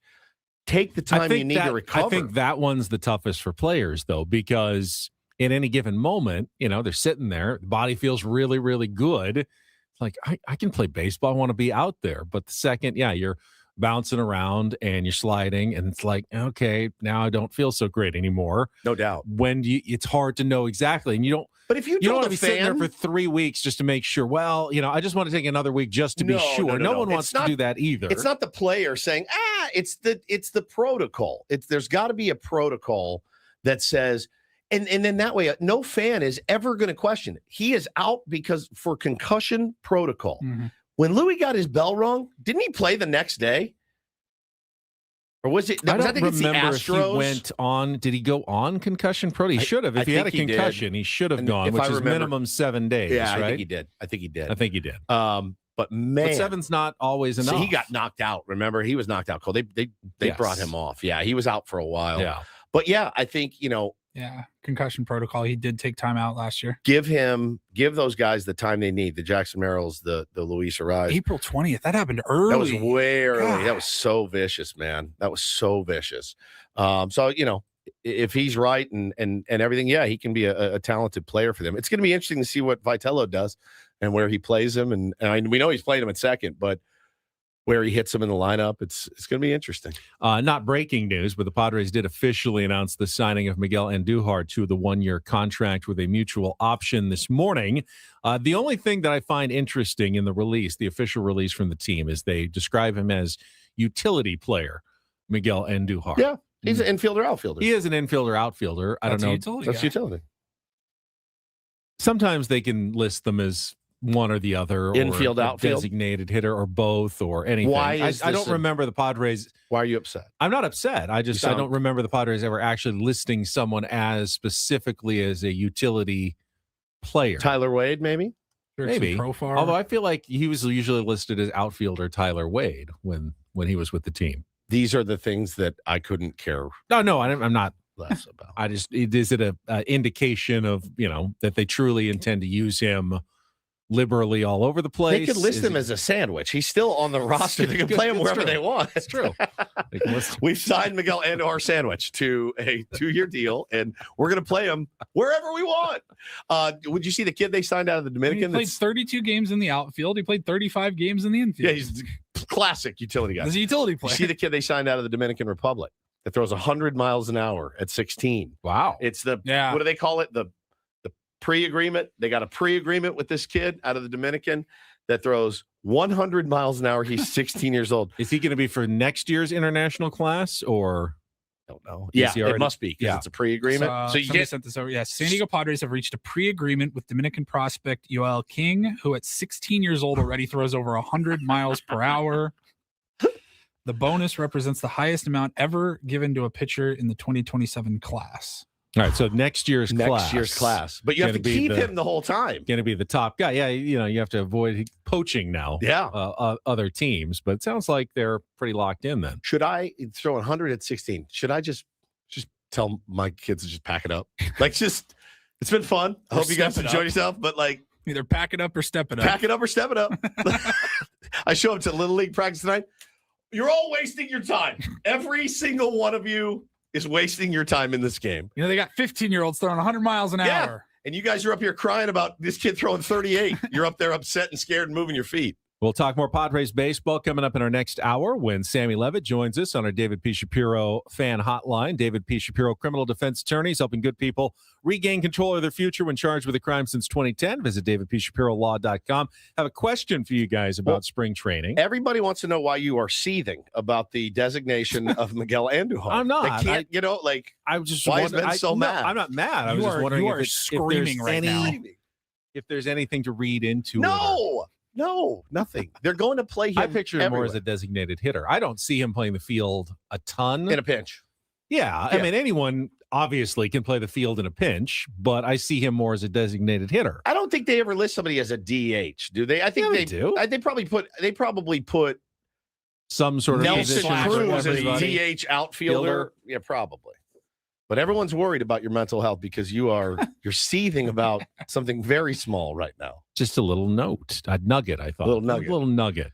All right, I got a question about spring training for you guys. I'll get to that after traffic here on 97.3 The Fan. From the 855 Get Ross Traffic Center. Injured? Demand justice. Demand Jurowitz. 855GetRoss.com. Here's Kelly Danick. Traffic is brought to you by San Diego Law Firm, fighting for your sexual harassment rights at SDLF.com. Guys, when I tell you to take it extra carefully on these slick roadways, I'm not joking. Yeah, we've got numerous spin outs we're dealing with. Let me talk coastline first, because that's been the biggest headache. We still have an overturned crash near Del Mar Heights Road, blocking that right lane. Up ahead, accident being cleared out of the HOV lane right before Via de la Valle. And we got that traffic alert northbound 5 past Harbor Drive, 2 left lanes blocked with a collision kind of in the same area. Got a vehicle facing the wrong way over to the right shoulder. Yeah, a lot of flooding on our roadways as well. Further north on the 5 before Las Pulgas, we have reports of a spin out in the center divide. Elsewhere around the county, 28th Street on-ramp to eastbound King Freeway, a collision. Also, a vehicle went off the roadway on northbound 163 at the East 8 connector. 3-vehicle accident west 8 right before the 5 there, all over to the right shoulder. And going to find on southbound 15 before Miramar Road, accident blocking the HOV lane. You spoke up and suddenly your schedule changed, your hours got cut, or the pressure got worse. That's not okay. San Diego Law Firm will help you fight against sexual harassment. Contact them at SDLF.com. That's SDLF.com. I'm Kelly Danick with Ben and Woods, San Diego's #1 sports station, 97.3 The Fan.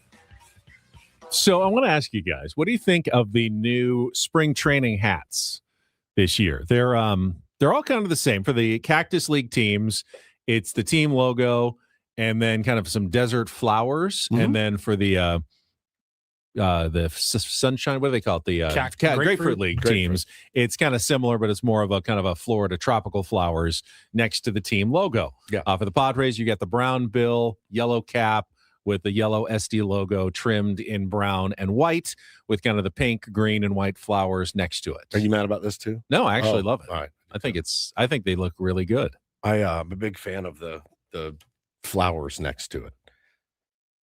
I like that.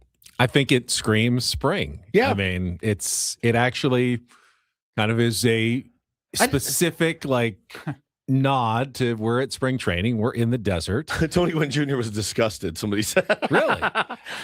You know what I would have changed? The only thing I would have changed, I would have omitted the brown bill, I think. Really? I think I would have gone yellow bill. I thought the brown bill with the little brown button on top and the yellow cap looks really sharp. I'd like to see more Padres hats kind of with that combination of brown bill, yellow. So I like the yellow top. I like the old school hats with the combo in the like on the face of the hat. I like that a lot. Front panel. Oh, love the front panel. But I think an all yellow with the flowers would have popped a little bit more. Last year's was all yellow. Yeah, last year's was all yellow. That's right. Yellow. That's right. It was a lot of yellow. I thought it was almost too much yellow last year with the brim also being yellow. But this one, I think is one of the best looking ones that I've seen. I think they did a nice job. All right, you got putting together the spring training hats. You got people in chat saying yes, keep it one color, or I like the brown bill, the contrast.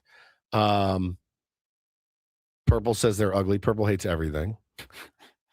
Tim says worst ever. I would have maybe moved the cactus to the front where the flowers are, and then put the flowers on the side of the hat. The cactus to the front next to the SD, and then the flowers on the side. Yeah, that's okay. Maybe if I had to really nitpick. Yeah. Finally found a polarizing topic. Thank God. Been searching for 2 hours. Yeah. Wasn't utility player Miguel Andujar. As hard as you tried to wedge that in. It's the spring training the traffic report. I've done it. Good job. All right, we will come back, take on Woods, spring training Sammy, all in hour number 3 of Ben and Woods here on 97.3 The Fan.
Oh, yeah. Halfway home on a Wednesday. Benton Woods, 97.3. The Fan. Great to be here with you, looking outside at a nice foggy morning and rainy and wet. And I do not like it. Not very happy about it, but we soldier on. We fight through. I'm Woodsy. Paul Reindl's our executive producer, and Ben Higgins, the chairman, friendly neighborhood sports anchor. I'm not a big fan of this. What do you got to do today? You got to be out in this crap, don't you? Good question. I don't know that I will be jumping out. I'm doing a story, I believe, that I've already shot on the USD baseball team, which opens their season on the road at Charlotte this weekend. I believe San Diego State opens their baseball season as well. Their new coach, Kevin Vance, this weekend, assuming the weather cooperates. Definitely ugly out there. How's my man Brock Ungrich doing? He's good. He said he says hello. Love that guy. Wanted to pass along. I told him, you're coaching now. Yeah. He said, yeah, I can, I know what it's like dealing with the Little League parents because he's got little ones as well. They're a Tecolote Canyon Little League. They're a dream. Their star player is two-way star Adrian Beltre Jr. Amazing. On the Toreros this season. Seems like a really good kid. Did you get to talk to him? I got to talk to him, got to interview him. Let's go.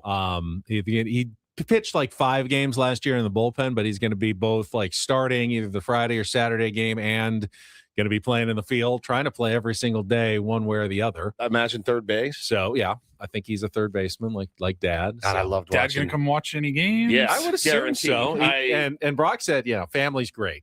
Fantastic. They're awesome. Yeah, That's Adrian cool. and his wife, How much pressure awesome. would that be coaching a big leaguer's kid? It would be awful. I was asking him. He goes, it couldn't be a better situation. Yeah, but it's not always that way. No. It can't always be that way. I asked Adrian Jr., like, how much pressure do you feel?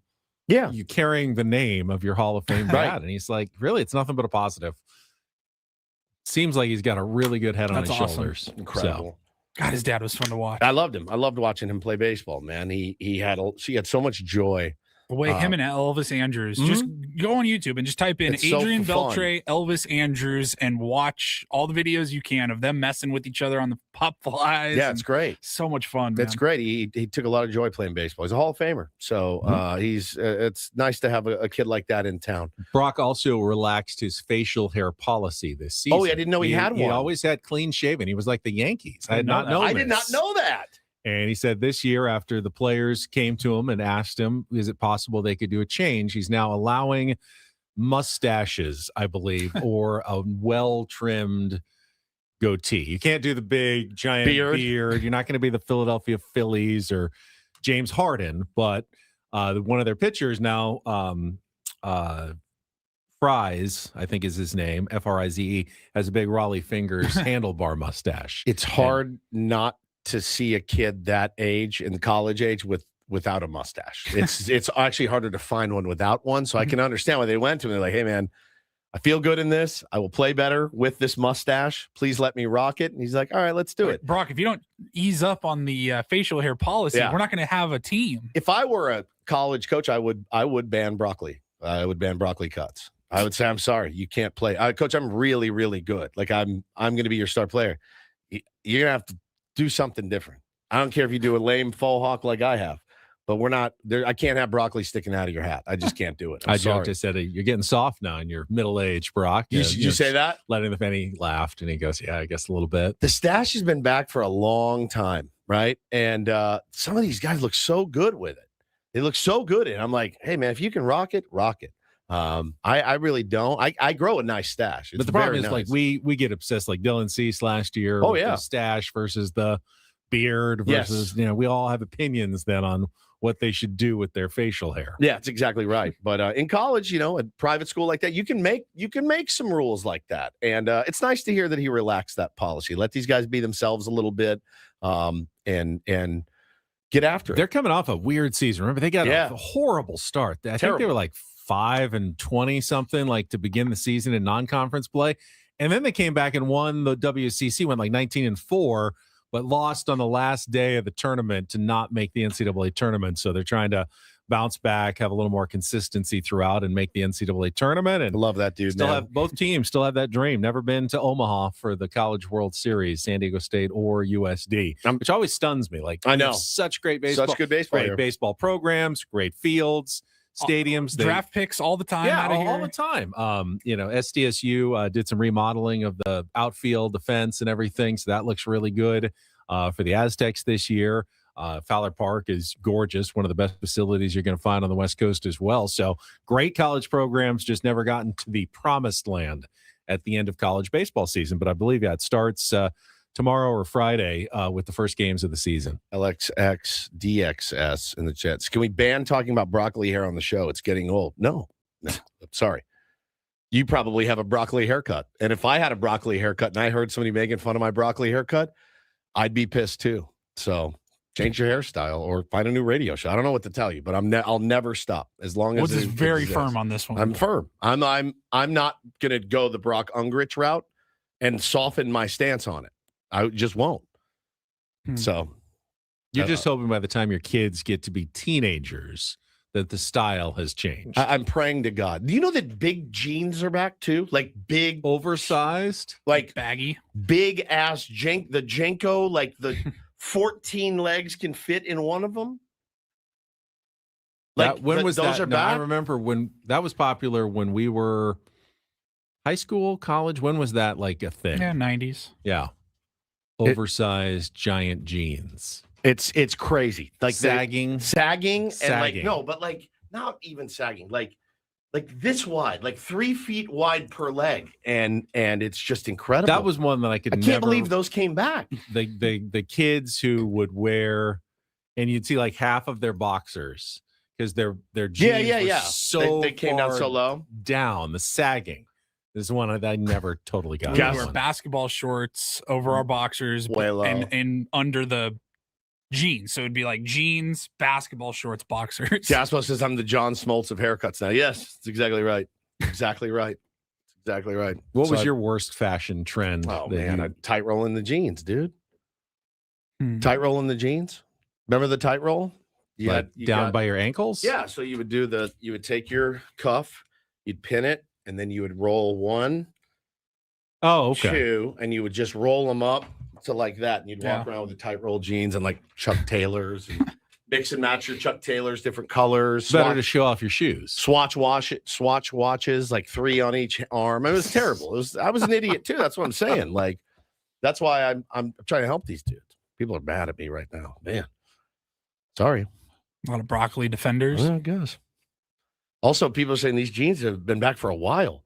Yeah, I have noticed it. I have noticed the oversized, but it's just weird. And they all everybody, it's like the carbon copy. They all look the same everywhere you go.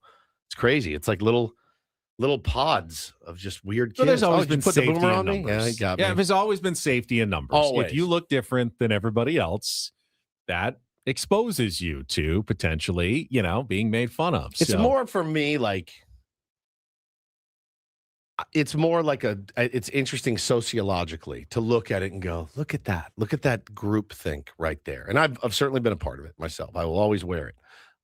Nobody's harder on me than me, guys. So, right. So it's fascinating to me. There's like 14 of them walking down the street or on their e-bikes together, all dressed the exact same with the same haircut. It's trippy to see. We were, when we were driving down 101 on Saturday, beautiful beach weather. We're just cruising down the coast. Yeah. We ended up getting into like Bird Rock area and all those little streets down by the water. And we turned a corner and like 8 kids on e-bikes they looked like octuplets. Yeah. Like they were all the same. And I was like, babe, I think we're about to get taken over. Like they were moving. They were just mobbing towards us down this like little one-way street. And I'm like, oh my God, hang on. I love it. It's so funny, man. Every time the little pods. Yes. Kayla's in the chat said there's less subcultures now because of social media. So it's more of a homogenous style. That's a really good point. Now, man. when we were in high school, there were definitely different. Oh yeah, there was subcultures. The goths, the jocks, the smokers, the nerds. That was the smokers. By the smokers. You didn't have the smokers, like. Of course we did, but yeah, the socias, the greasers.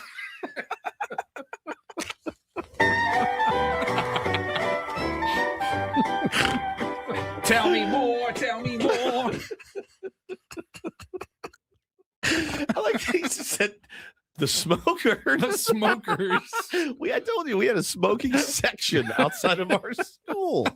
Weren't those kids defined though by being smokers? I thought they kind of felt like they were. They were mostly like metalheads. They all had jean jackets with Metallica and Slayer and Black Sabbath patches on. I loved them. I thought they were great because I liked those bands too.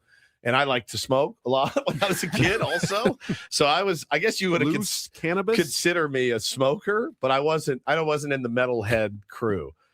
But you're right. They all are a lot more homogenized now than they used to. There were a lot of different subcultures back when we were in high school. Of course. It's fascinating. I pretty much had goths, you had preppy. Yep. And you had jocks, like hip hop. Grunge was starting to be a thing, kind of a subculture. We senior year, we all went grunge after that. We were like we either wore like tall tees, like 3X, like the biggest, baggiest clothes you could have, or it's hysterical polos from Abercrombie and Hollister. Yeah, Abercrombie was a huge player. See, guys, when I was in high school, guys would wear the preppy guys. They would wear two polos. One underneath with like the collar kind of popped, and then a contrasting color over that. And I'm like, that's a lot of polo. Yeah, that's swaggy right there, huh?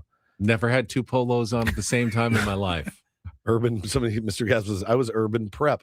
You know, the funny thing is that when I look back at pictures of myself from 8th grade to senior year, I don't recoil. Like I think some of these kids are going to recoil in 10 years. Don't you see what I'm saying? I don't recoil. Like I'm not like, oh my God.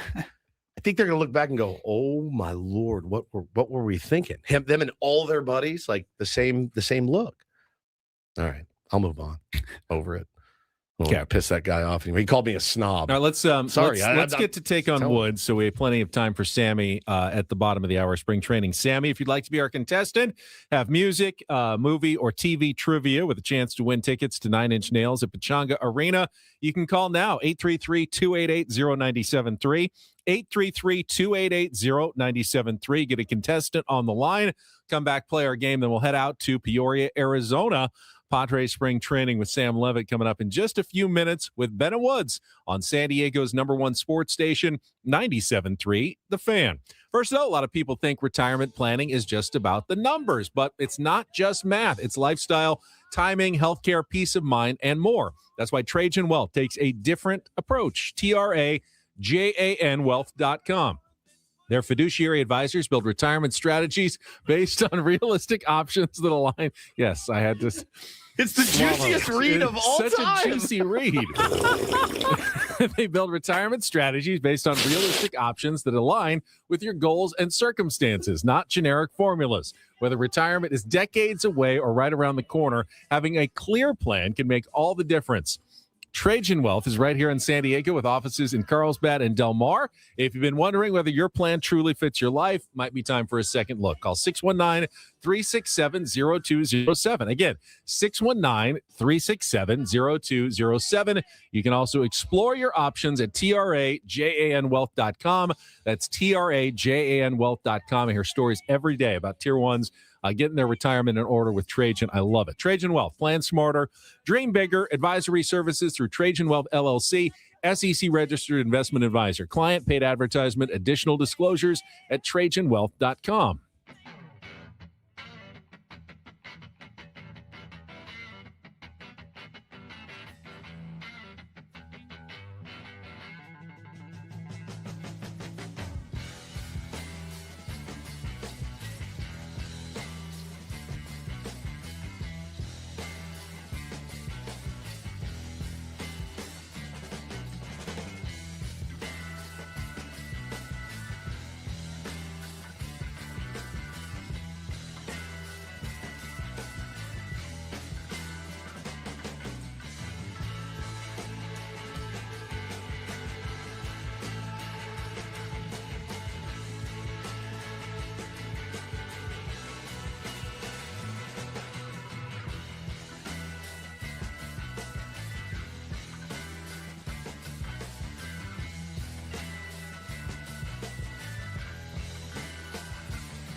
Hey, player, this is all yours. This room with this view. This speakeasy with this cocktail. Hey, could you make that too? The spa with this. Ah. And this pool on this roof. This is all for you. The all-new Hamul Casino Resort, now open.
Hey, player, this is all yours.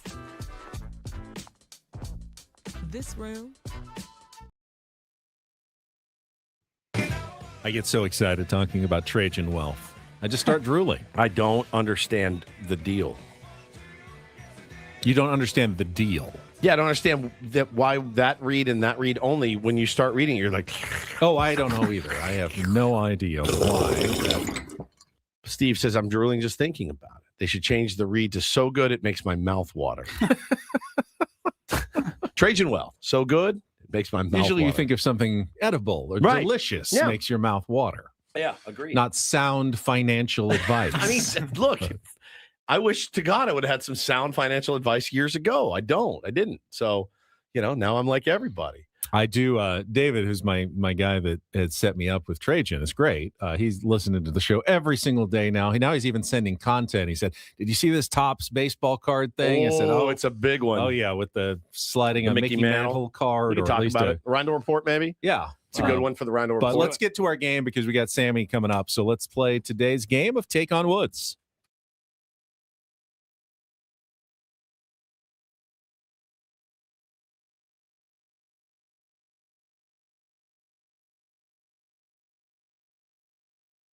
Take on Woods, brought to you by Bay Alarm, security and fire alarms for every business. We got you, and let's see, we got Greg today. Greg, you there? I'm here. How are you? All right, I'm good. Let's give you a chance to qualify for our weekly grand prize. 2 tickets to see 9 Inch Nails at Pechanga Arena on March 9th. All you have to do is beat or tie Woods in our 5 questions of trivia, and you get to choose whether we're doing music, movies, or TV. Here are your choices. TV, we still have After Cheers, shows featuring cast members who are on Cheers. Movies is Wedding Bells, 5 movies that include the word wedding in the title. And our new music category is musical couples. Those are big musical couples in honor of Valentine's Day. So, After Cheers, Wedding Bells, or musical couples, what would you like to play? Greg? Let's try Wedding Bells. Wedding Bells. All right. Today on Take on Woods, very simple. 5 movies that include the word wedding in the title. You'll have 60 seconds to answer as many as you can. You can pass. We'll come back to it if you don't know the answer. First question is our 2-second clip. Paulie's going to play a clip from a movie. You have to identify the movie based on what you hear. And, of course, remember, has the word wedding somewhere in there. Greg, are you ready to play? I'm ready. All right, Paul, you good to go? I'm ready. Let's put 60 seconds on the clock. Greg, your time begins when Paul plays our clip. Good luck. Let's take on Woods. The meatloaf! We want it now! The meatloaf! Yeah, it's Wedding Crashers. Correct. Robbie Hart falls for receptionist waitress Julia. Wedding Singer. Correct. Which comedy starring Hugh Grant and Andy McDowell became the highest grossing British film in history following its 1994 release? Let's pass on that one. Nia Vardalos wrote and starred in which Golden Globe nominated 2002 romantic comedy that cost $3 million to make but earned over $300 million at the box office? The Wedding Planner? Incorrect. Matthew McConaughey starred in a string of romantic comedies in the 2000s, starting with which 2001 film with Jennifer Lopez that only got a 17% approval rating on Rotten Tomatoes? The Wedding Planner. Correct. Which comedy starring Hugh Grant and Andy McDowell became the highest grossing British film in history following its 1994 release? I'm going to guess here. Wedding Season? Incorrect. Nia Vardalos wrote that. Oh, you already got that one wrong. So we got 3. We got Wedding Crashers, The Wedding Singer, and The Wedding Planner.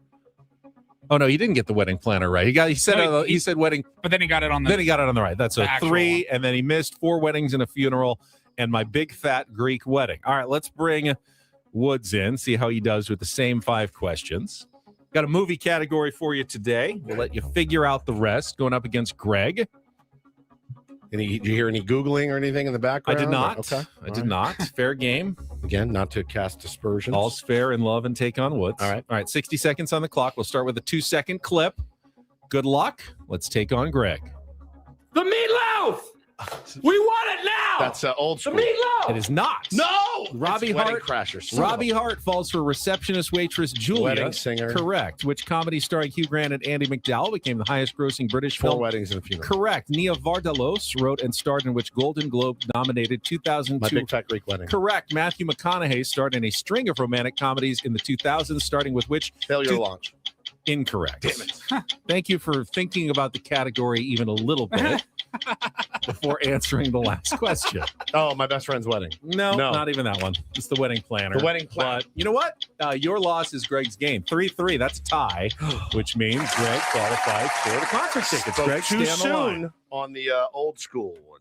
It was, Wedding Bells. So Wedding Crashers, Wedding Singer, 4 Weddings and a Funeral, My Big Fat Greek Wedding, and The Wedding Planner. It's hard. Best of those 5? What's your favorite? Oh, Wedding Crashers. Wedding Crashers. Yeah. Yeah. Wedding Crashers. Wedding Singer is great. Yeah. Yeah, I like 4 Weddings and a Funeral the best. I do too. I love that movie. I think it's great. What did you think of My Big Fat Greek Wedding? I loved it. I thought it was really good yeah. too. Yeah, I didn't see the wedding. Solid. I didn't see the Wedding Planner. I didn't see the Wedding Planner either. But I know you liked 4 Weddings. Andy McDowell's in it. So and Hugh Grant. What? The only man sexually attracted to Andy McDowell that I've ever met in my entire life. Literally.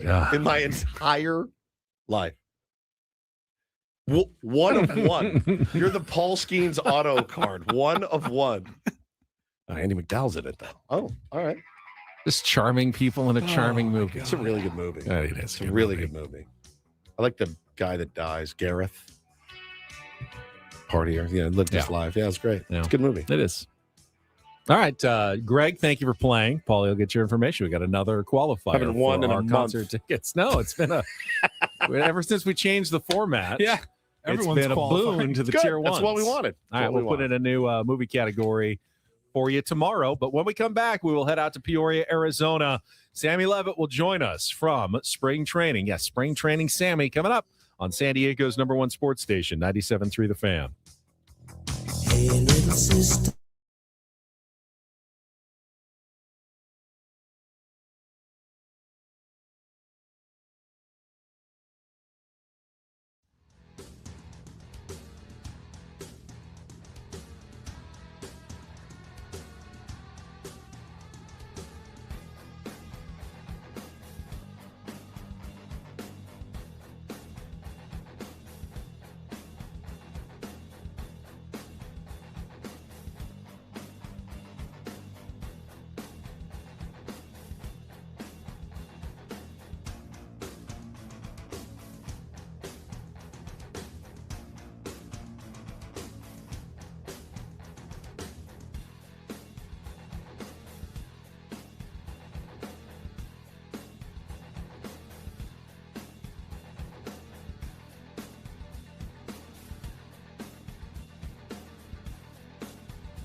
He just here. I'll show you a little. Just a little. Please don't. Just a little bit. What hurts on you? Nothing at all. A little bit. Not that now. So let's say whatever you're about to touch is the only thing. Let's say it's gonna hurt. Right? All right, yeah. Okay. Pretend your knee hurts. Pretend your knee. It's going to in a second. Right here.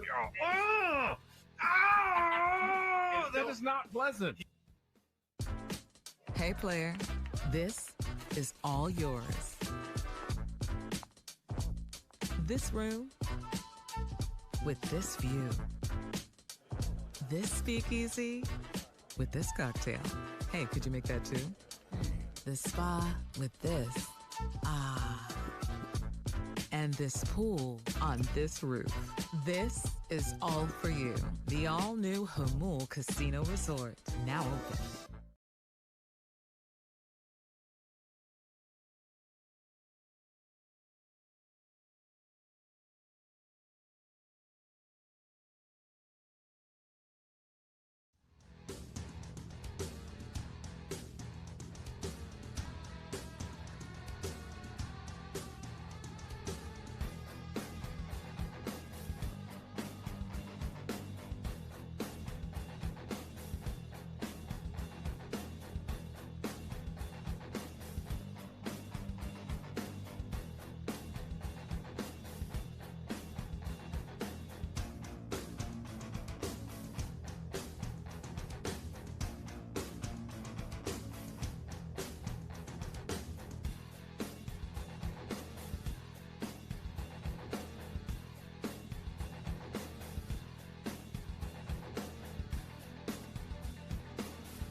Did we all see who Sammy's very first clubhouse target was this morning? First day, you showed first me. clubhouse availability? Seung-Moon Song. Very good. We will see what the newest Padre infielder had to say to Sam Levitt and others when he joins us live from Padres spring training after a check of traffic here on 97.3 The Fan. From the 855 Get Ross Traffic Center. Injured? Demand justice. Demand Jurowitz. 855GetRoss.com. Here's Kelly Danick. Traffic is brought to you by San Diego Law Firm, fighting for your sexual harassment rights at SDLF.com. Guys, when I tell you to take it extra carefully on these slick roadways, I'm not joking. Yeah, we've got numerous spin outs we're dealing with. Let me talk coastline first, because that's been the biggest headache. We still have an overturned crash near Del Mar Heights Road, blocking that right lane. Up ahead, accident being cleared out of the HOV lane right before Via de la Valle.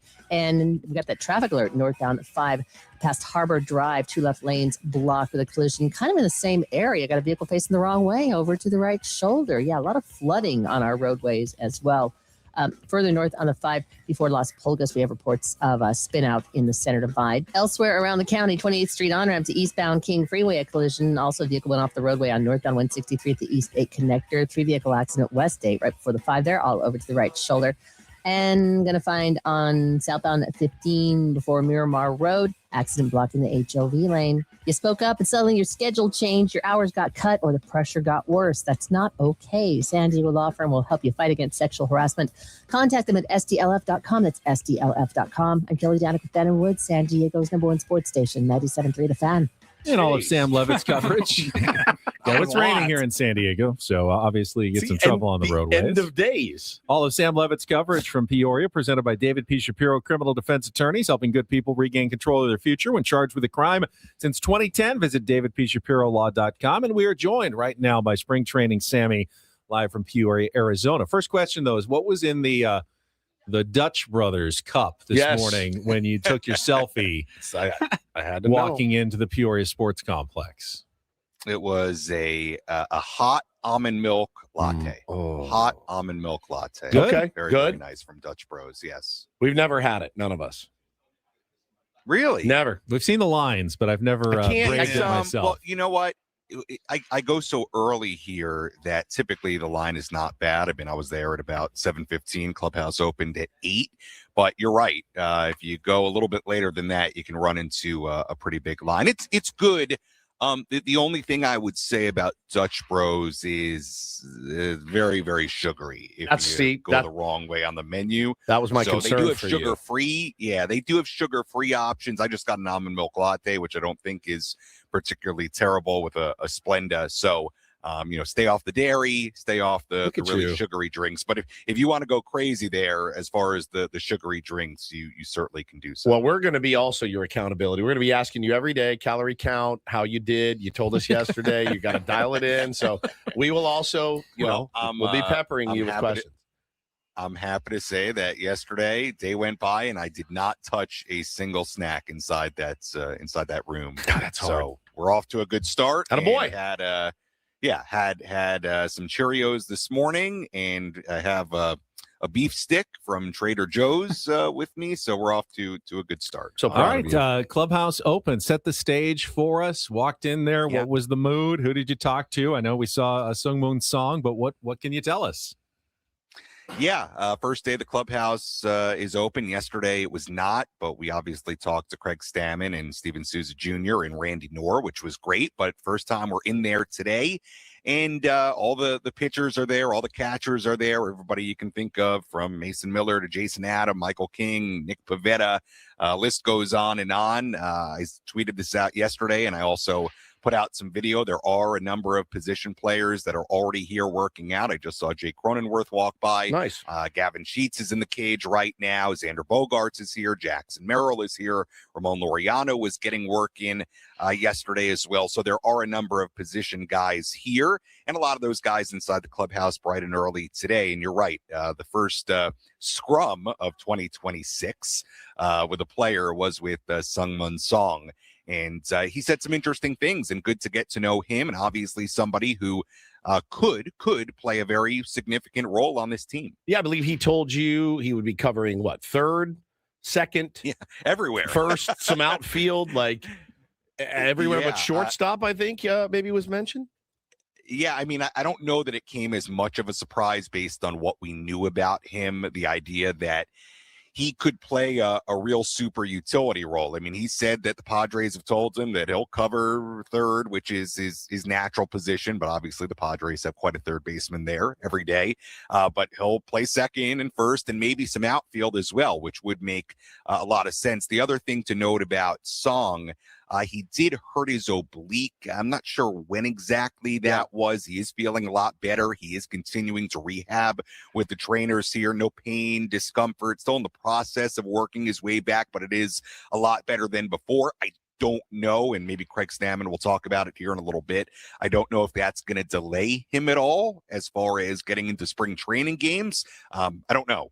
We'll find that out, but he did deal with an oblique injury at some point during this offseason and is sort of still working his way back. And the other things he spoke about, look, we know for Korean players, it can be a process for those guys to get acclimated to the major leagues. Sure. We saw Ha-Sung Kim do it successfully, but it also took time for Ha-Sung Kim to get to the point he eventually got to. So he is in communication with guys like that. He knows Ha-Sung Kim very well, has spoken with Jung-Hoo Lee and Hae-Sung Kim of the Dodgers about trying to get used to the language, being able to adapt to the major leagues. But no doubt about it, if Song can make an impact right away and hit enough at the major league level right away, then he has tons of defensive versatility and could be a very, very important player to this team. I mean, that would be a huge boost, but might be expecting a lot from that kind of guy coming over to the major leagues right away. We'll see.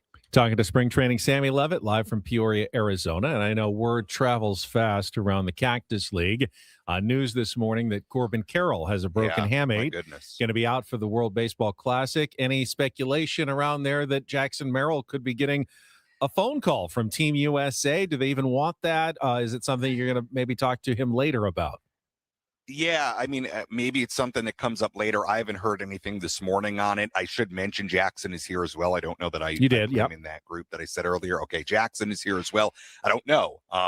As far as young star outfielders, it would certainly make sense. And knowing Jackson, I'm sure he would jump at the opportunity to play. So I haven't heard anything on it, but I wouldn't be surprised. And I wouldn't be surprised if it's a topic of conversation here by the end of the day. But just to go back to those injuries, I mean, Carroll, did you guys see Jackson Holiday apparently broke his hamate as well? Francisco Lindor, what's going on? It's crazy. Hamate. So look, that is a big part of spring training, as we know, certainly here in Peoria as well. The health of these guys, you could argue it is the most important thing of anything at spring training, is getting through it as healthy as possible. And hopefully the Padres continue to stay that way.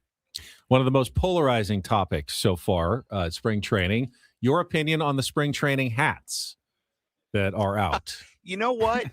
It's so funny you bring that up. I hadn't seen them until yesterday, and when I put out a photo of Randy Knorr, who I thought looked great in the hat, I think Randy just walked by, actually. Just a side note before I get deeper into the hats, and you guys know this, sitting on the back patio when there's absolutely no music going on and the guys are out here hitting in the cage and walking around, it's really nerve-wracking because it's really odd to talk about them when they're an earshot away. Yeah, we have to do the whole show sometimes. We have to do the whole show. They're walking by, and I'm like, we just need more production from him. Hey, good morning. How are you? Good to see you. Jesse Agler in the background, everybody. Yeah, that's right. Hi, Jesse. Jesse.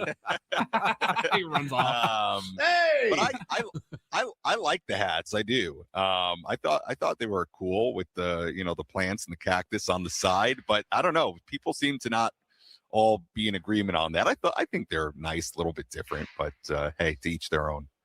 So did you get a chance to watch any? I know because I saw video, so I know that you got to see some bullpens and stuff yesterday. Oh, yeah. I mean, obviously, watched Mason Miller, Joe Musgrove look pretty strong, at least from what I saw. Anybody that you saw, you're like, ooh, okay. I always love the guys we talk about every year. I think David Morgan was a guy I think we've talked about before. Like, man, this guy's impressive. I mean, I don't know it's day one, but anybody jump off the page, he was like, man, that looks pretty electric. Yeah, I mean, I think yesterday, to me, Joe throwing and seeing him for the first time in a long time, throwing at full strength. He gave like a little fist pump. He threw a pitch and then gave kind of like a little fist pump. Like, all right, that's right. That's what I wanted to do. He looks like the Joe we all know and love. I mean, he looks great. He looks dialed in. So that's great to see. Pivetta threw a bullpen, King threw a bullpen. I will say one thing, and you mentioned David Morgan that stood out, and I just think in one thing that is I think so interesting about this spring and this team in particular is I think for a lot of teams they go into spring training with at least a couple of bullpen spots up for grabs, and a bullpen can be so volatile and you don't know what you're going to get year to year, and that's just not the situation with this group. And yesterday watching David Morgan throw, number one, he looks great, but it also just dawned on me like, man, that guy was really good last year. And he's what, like, when Jason Adam comes back, your fifth guy out of the bullpen. I mean, it's a bullpen where you can very confidently list 6-7 guys that are going to be in there. Maybe there's a spot available. We'll see how it shakes out. But man, that's a luxury to have that deep of a group. And I'll tell you what, Mason Miller, man, I mean, it is so easy for him. I mean, you watch him throw up close, and it barely looks like he's breaking a sweat when you consider how hard he throws. And he's a big guy. I mean, it really is something when you watch him up close. What was interesting to me yesterday, too, is I post all those videos yesterday, and by far and away, the video that had the most views on Instagram was Mason Miller just throwing like 8 seconds of him throwing pitches. And it was like at 180,000 views. I was like, man, people like Mason Miller. He's hard not to like, dude. It's like, you know what it is? It's like whatever you like. Fernando's a cheat code, right? Like you can post pretty much anything about Fernando and the fans go crazy for it. I think Mason Miller's got for a reliever a little bit of that as well. So nothing crazy stood out to me yesterday. Just great to see Joe. Great to see those guys back out there. We'll have more bullpens today. Jason Adam is scheduled to throw today, which is going to be interesting. Jeremiah Estrada is here. He'll throw today. Adrian Morahone. So look, first day or two of spring training, nothing crazy. We are going to have some live BP later. So love that. We'll see what hitters are out there. But great to see a number of guys that are here early. And look, the first couple of days of spring training, it's pretty basic with the bullpens and a little live BP, and I'm sure some PFPs mixed in. The Padres also posted some video, as they do. What you'd expect: Mason Miller, Joe Musgrove, saw Randy Vasquez in the new area that you featured in one of your videos, the remodeled plyometric and bullpen area. But one guy that I saw video of for the first time, Dyson Acosta, made the video. Not that means anything, but right-hander. Just one of those kind of under the radar guys that we didn't even mention this morning when we were talking about pitching options, but one of those, non-roster minor league type pickups that probably is going to get a chance to compete for at least, if not a starting job, one of those, seventh, bullpen eighth, spot, ninth starters or bullpen spot guys that are out there, Sammy. Yeah, for sure. He's somebody you definitely put in the mix, right? When you talk about open spots. And of course, just as the season goes along and you ultimately need guys, somebody that could help you. And if I recall, he signed pretty early. He did. He was one of the first off-season signings. Yeah, so it seems like somebody the Padres targeted. So, yeah, good to see him out there yesterday. JP Sears threw a bullpen. Look, I think JP Sears is going to be somebody to definitely follow this spring training. Somebody that I would imagine, if he has a good spring, would be a prime candidate for that fifth starter spot. Seeing Tristan McKenzie out here yesterday throwing a bullpen, that was kind of a highlight as well, to see somebody that has had success in the major leagues, is now paired back with Ruben Niebla. So look, that's certainly going to be a big talking point as we get into the games here and as we go along this spring. Not only who wins that final spot on the rotation, but who stands out as guys that can help you throughout the course of a season, and guys like Sears and McKenzie and Matt Waldron, and certainly plenty of others. To me, they're going to be right in that conversation. Sammy, appreciate it. I know Craig Stammen going to do the second of his daily media meetings here in just a few minutes, and you will have more with Braden coming up at 11 o'clock this morning, our time. Yeah, I think we're going to be on with Chris and Tony later as well. We were joking with Craig Stammen yesterday, because after he was done with the media session yesterday, he goes, "All right, one down." And one of the reporters said, "I don't know if I'd start counting." There's a lot of so it really is amazing when you think about how many times a manager has to do that, right? I mean, it actually, if he does it 40 times in spring, which is probably about what it is, he does it twice a day during the season. So that's, well over 300, probably more like 350. Yeah, 400. Yeah, I mean, it's really once a day, essentially, for an entire year. Yeah. Yes, everything's fine. No, I'm not changing the lineup. Yeah, lineup looks fine. We're just scuffling. Like, it's absurd. It's absurd. You should do it twice a week. That's it. Twice a week. Yeah, but then the second they don't have it for a day is when you have an urgent, pressing, emergency that guy press got conference. hurt in the ninth inning of the game yesterday. Emergency. Now we need to talk Stephen to him. Woods, So I've got an hour worth of content to put together pregame every day. That's true. You need the content. I get it. I get it, buddy. That manager. All right, you're right. Sammy, good to talk to you as always. Keep up the good All right, work, guys. All right, talk to you tomorrow. See there you. he is, Sam Levitt. All of our coverage again presented by David P. Shapiro, criminal defense attorneys. Daily updates from spring training Sammy in Peoria. I'm ready to go now. I heard the You're done. Crack of the you're ready to go. Yeah, you're ready to go out to Peoria. And how about Jesse Aguilar making a silent cameo? No, he put out one of his new happy birthday? Substacks. I hate you. I panicked for a second. Can we get an important, Paulie? Can we get an important birthdays calendar in the studio? Put it right up on the wall. Then people will be offended if they don't make the birthdays calendar. Exactly. But Mud, Don, Jesse, Tony, all the broadcasters. I went home yesterday. I said to my wife, I go, "Did you hear this man get mad at me because he didn't know when his friend's birthday was?" Yeah. Apparently that's my fault. You hoarded it. You hoarded it for yourself, knowing how much I love Skip. I thought the most surprising news from Jesse Ackler, though, he flew out to Phoenix. I was going to ask him about that. So does he rent a car? For the whole month and a half? Why wouldn't you just drive? I don't know. Do you walk over to the... I think they stay in those apartments close to the complex. They're close enough, but what do you do for time off and stuff? Food and... Or did the Padres pay for a car for him? Is that a perk of being Jesse Ackler? I've got to know. We'll have to find out. I've got to know. All right, we will get to the biggest fan announcement. Our Reindl Report headlines coming up next with Bennett Woods on 97.3 The Fan.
Broadcasting live from the Bill House Studios. We know how. Final hour of Ben & Woods on a Wednesday. Our thanks again to spring training. Sammy, Sam Levitt, joining us with good information from Peoria, Arizona, where the team is now on the field for the first official pitchers and catchers workout of the spring.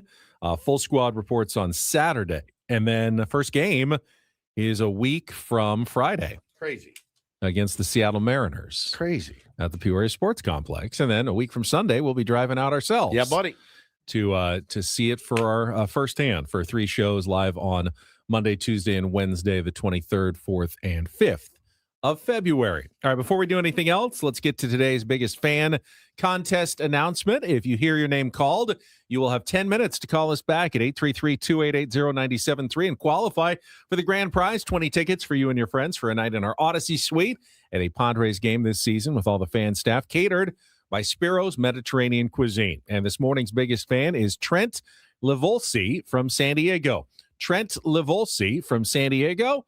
Call us now, 833-288-0973. And if you haven't yet, why not? Register your name at 973thefan, sd.com/biggest fan for your chance to win.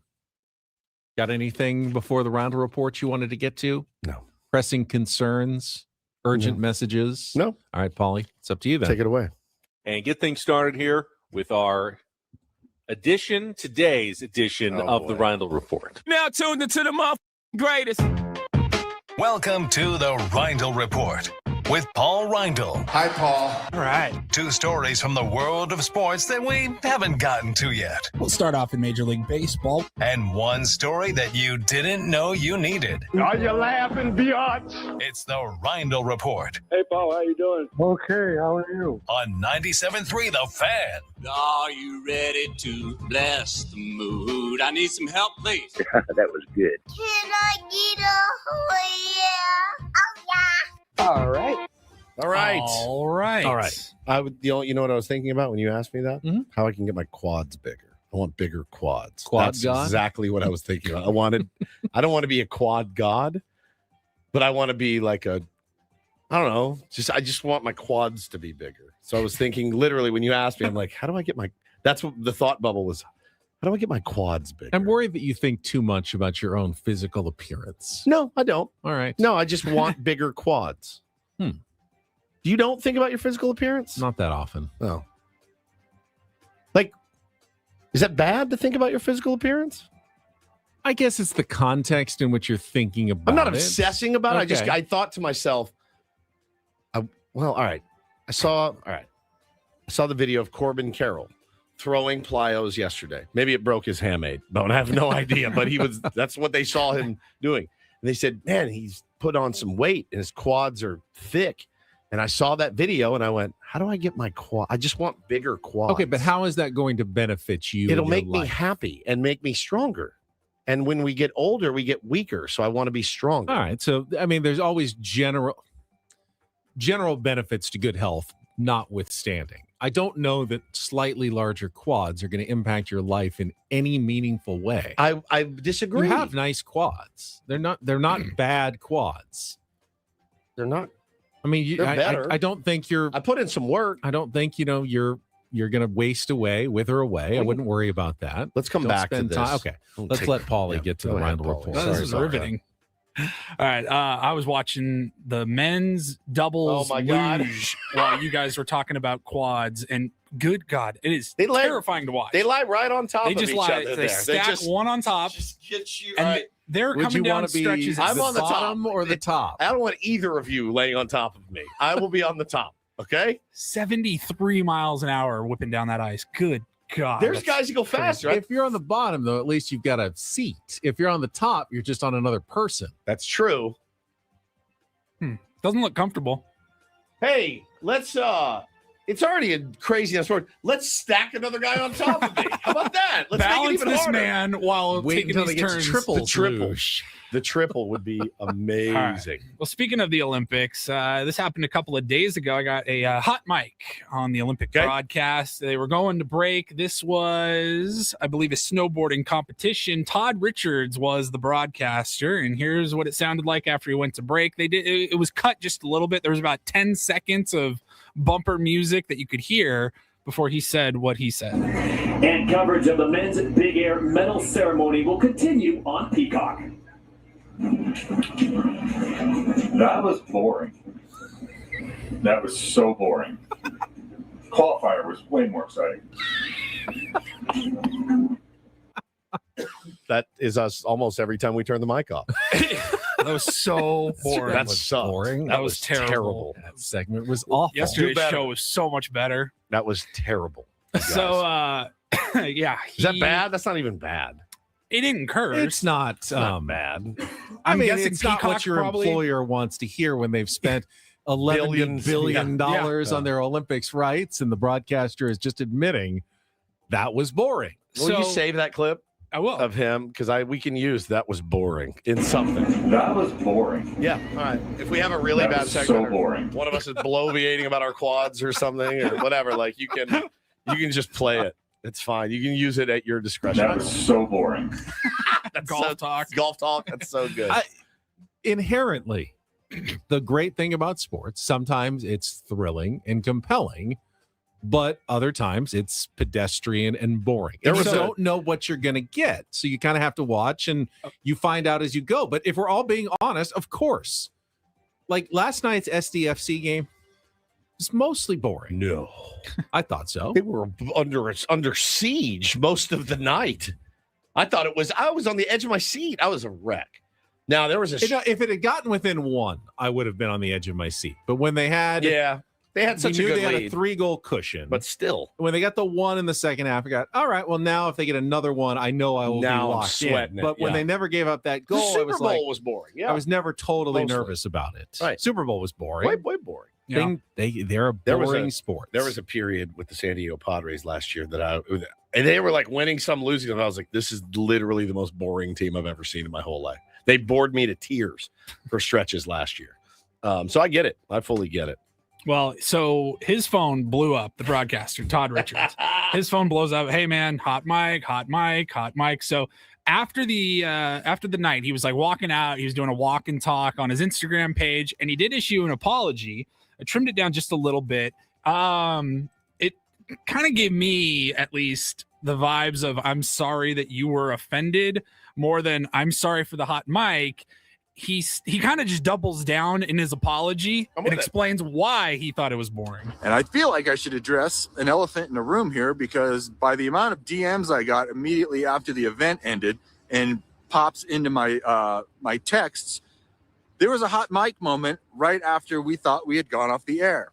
And I turned to my co-host Todd Harris and I said, that was boring. That was so boring. I thought the qualifiers were better. And I did. I did think the qualifiers were more exciting. This had nothing to do with the athletes. It had everything to do with the drama that went down in the qualifiers. We had Val Giselli getting the call up 4 hours before the event went. He didn't even know he was going to be in it. We're so fine with this. I'm so we had fine. all kinds of different no one cares that much. He goes on for like another minute, and he just explains why he thought the first round, we're good, or the qualifier was so much more better. Yeah, there's a lesson for me there. You don't need to Ben-splain everything. Just let it. Hey, yeah, I thought it was boring. I'm allowed to have that opinion. If you guys want to fire me over saying that was a boring qualifier, that was boring. I like how the way he said it. That was boring. That was boring. That was boring. Yeah, that was so boring.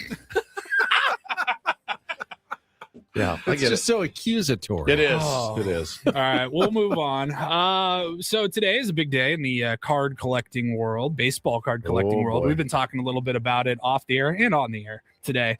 So Topps is debuting their 2026 line, their Topps Series 1, the first edition of the 2026 cards, coming out like 9 minutes ago, I think, actually, technically. And yesterday, Topps announced that in one random pack of the 2026 Topps Series 1 Totally set, random, by the way. Completely. Totally. one random pack they are putting in a 1952 Topps Mickey Mantle card into one pack.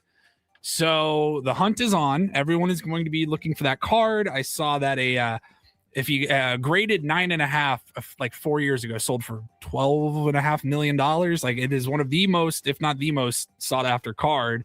So they're putting it in one random pack. And of course, everybody put their tinfoil hats on and said, I'll bet you that one of like 3 mainstream card guys, like breakers or whatever, will randomly pull this card in a box. I need you to Ben-splain a little bit. So if I went down to the Walmart now and went to the baseball card section and bought Topps cards. In theory, they should have a card there. They should have boxes 2026, like new Topps cards that are out today. Just put them on the shelf today. Then I should have a chance to get a Mickey Mantle card that, depending on how good quality it is, could be worth multiple millions of dollars. So they posted yesterday that there will be the redemption card in one pack. You send that card, you get the coupon basically. Yeah, the coupon to get it. Send it in, and then they'll send you the Mickey Mantle card.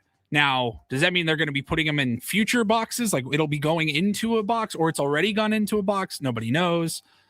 The hunt is on. Now you have like a one in however many thousands and thousands of chances of pulling this card. Way more than that, I bet. Way more. Odds are stacked. You might as well. I don't know how many cards they make and boxes they make each year. I'm sure it's a lot. If there's only one, if I'm Topps, you don't want it found on the first day. Like when Willy Wonka did the chocolate bar thing, you don't want them found right away. You want people buying chocolate bars for a long time. Sure. So logically, you'd think they wouldn't send it out with like the very first shipment of the very first cards that are on the shelves today. The way that business works, though, it is very odd that it's usually the same 3 guys pulling all. Oh my God, I got a Skeens 1 of 1. This is crazy. How does this keep happening? How does this keep happening? This auto card. And so listen, there's no regulation for it. Now, I'm sure the people who are the diehard collectors spend incredible amounts of money on getting tons and tons of cards, right? No, they know better. They don't have to. Yeah, they know better. Really? Yeah, they know better. Like I'll buy a few packs of this just because I want to see what the cards look like and whatever, but I won't go crazy. Definitely don't have any illusions of winning the 52 Mickey Mantle. No. But the weird part is you kind of know who's going to open it on what web show. Oh, well, let's find out. I mean, you have the guys in mind. Yeah. Or it could be just some random person in Omaha. They even question those. The kid that pulled the 1-on-1, the Paul Skeens 1-on-1, remember? And they're like, oh, we'll give you season tickets for. Remember we did this whole we did the whole story. Some kid in LA and his dad. Yeah. It's again, they think it's all one big work. But there's no way to prove it. There's no regulation. You want it to be random. That's the dream, is to find some buried treasure, right? And pull something that, like, oh my God, I bought 1 pack of cards, I pulled this. I just don't think it works that way. Which is okay, but the cards are going to be sick. I guess since we're talking about it, somebody did mention in the chat that one of the Padres special cards for this line for 2026 is actually a Tony Hawk card. Oh, Tony nice. Hawk autographed card of him throwing out the first pitch. They did some celebrity whatever for each team. Yeah, so, it wasn't us. No, they skipped ours. Right. Probably because you bounced yours. Yeah, I guess so. They might have thrown us on there. Yeah. Still blame. Who caught yours? Johnny Brito? Yeah. Yeah, it was on him. It wasn't on you. It was on him. Yeah. I had a Zokar. Yeah. I had Higgy.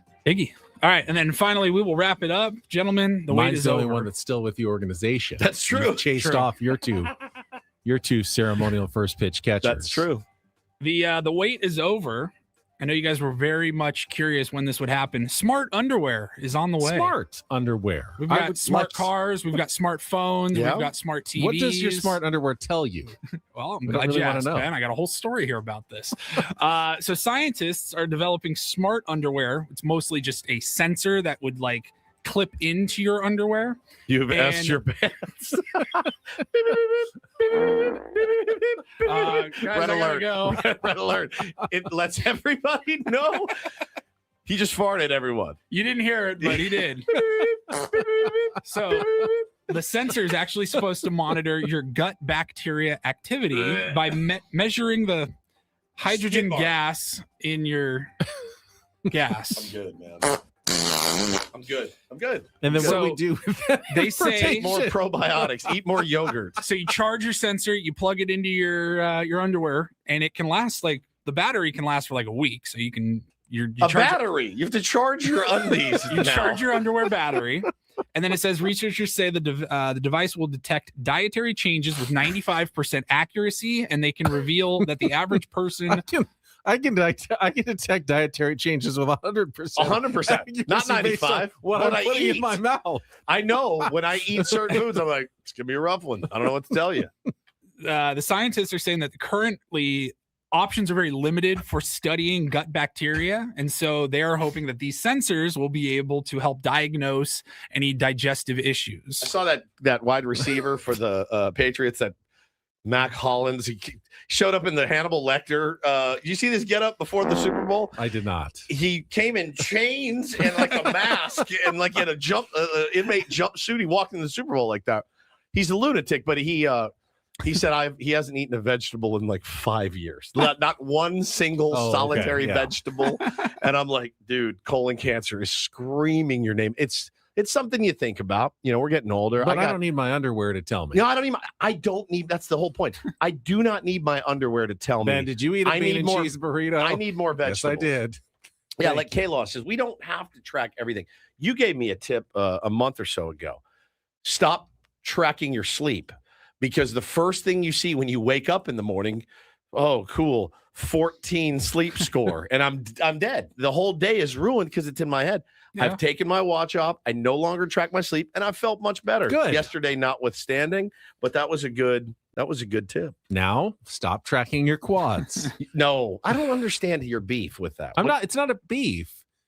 Do your workouts. You can absolutely train, but don't worry about whether you feel like you're getting enough results or not. You don't even believe in setting goals, though. That's the weird part. He's like, why do you set goals? Goals are weird. I want bigger quads. So your goals should be set to, if you want to work out your quads 3 days a week or whatever. That's your goal. Sure. Don't make your goal like, I need my quads to be 9% bigger by the end of the year. I'm not going to jam, DECA into my quads. Goals are like for that. effort, not for results. You can't always control the results. Are you scared I'm going to catch up to your quads? A little There's bit. no chance. I mean, there is no chance.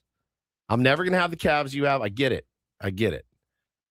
But you don't want quad competition. You don't want leg competition in the same room. Now it comes out. That's what it is, I think. Remember when he hated when I played golf, but he kind of liked it, but then he hated it because he thought I might beat him? It was fun for a minute. It was fun. And then he's like, thank God. The guys want to come out with me. Thank God he quit. Yeah. He said one time live on the radio, the day you beat me in golf will be the worst day of my life. That was his direct quote. Hasn't happened yet. No, it never will. I haven't swung a golf back at never. it at some I haven't point. swung a club in a year. But no, I when you're working out and stuff, you're like for example, when you lift weights, you don't go, I want bigger biceps or I want to focus on my triceps. You don't have any. It's just a utilitarian. I'm going to get through A to B. It's weird. I know it's good for me. So I know it's good for me, I'm and I going to continue do to hopefully slowly increase my weights because that's progress. But I don't have any specific goals. So you I'm never trying to set. I had a goal. I wanted to bench 225. You don't have that goal. No. I have no weight-based goals. Why? I have no physical-based goals. I just want to be healthy and, Can you do both? Because I do both. I want both of those. Because I also want to be healthier, stronger, more fit, but I also want to look good. I want to look more aesthetically pleasing to myself. And I think we all would like to look. I definitely look better than I used to because I have you lost 40 pounds. I've met my goals of eating better and exercising more. Yeah. What did you meet? My goals of exercising more, which I do, but I don't. Wait. Good point here. Hang on. You've just been called out. Right. Peloton. You have crazy goals. No, I have no. You goals. set PRs. I Peloton almost every day. Yeah, but it keeps track of it for me. You tweet about your PRs. I'm proud that I tweet mostly about like when I hit milestones, like 1,000 Peloton rides, but that's just shows that I'm just putting in the daily work. What are your thoughts on this? I see where Ben's coming from. It's not. I don't think I have body dysmorphia, Boogie. I don't have body dysmorphia. Oh, you do. I have calf dysmorphia. Part of your body. Like it's almost like you're setting lower expectations. Lower expectations. Because Ben's like, if I say to myself, my goal is to be able to do 10 pull-ups, Well, then he's going to feel like he failed until that day ever comes. Whether or not it does, I don't know. Which is okay to fail. It's okay to fail. Like, it's okay to fall short. But if he doesn't even set that goal, with that, he never sets that goal. He just goes, "I'm just going to go in and work out and avoid pull-ups because he doesn't want to set a goal." But even if I set that goal and I did 10 pull-ups, I would feel. Wouldn't you be elated? I would feel a momentary sense of accomplishment, but it wouldn't really affect my life in any way. I don't need to do pull-ups to accomplish anything in my actual life. You could do that about everything on the planet. Everything on the planet. You could say, it doesn't really affect my life in any way if I do this. I just don't understand. I want to get inside your head. You know, committing to do my Peloton every day or almost every day, I think does affect my life quite a bit. I feel much healthier. I have more energy. That affects my life in a good way. Sure. So I try to do that. But a specific number, I don't think really makes much of a difference or not. I don't chase like the number. Interesting. You're an interesting cat. Even in golf, I don't really set like a number goal. Like I'm trying to shoot 78 today or something. I just want to shoot the best score you should I possibly can. Then stop keeping score. Score doesn't matter. I want to shoot the best score I can. Why? Score doesn't matter. Because are you playing golf? Are you having fun? Just go play golf and have fun. Don't keep score. You hate a winner and a loser. You just go play golf. Don't keep score from now on because it's just like setting a goal of like hitting. All right, let's take a timeout. I want to continue this conversation. We need a therapist in here to dig into your brain. Would you enjoy like going to a baseball game if they didn't put the score up? No. And you didn't know what the score was. No. You have to know what the score is. Oh my God, yes. You can just aesthetically enjoy great baseball players doing great things. I had to do that in T-ball. It was not fun at all. I like keeping score. I kind of agree with you. Keeping score is fun. All right, we'll get to that coming up after a check of traffic. More Bennett Woods live from the Bill House Studios. We know how on San Diego's #1 sports station, 97.3 The Fan.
Hey, player, this is all yours.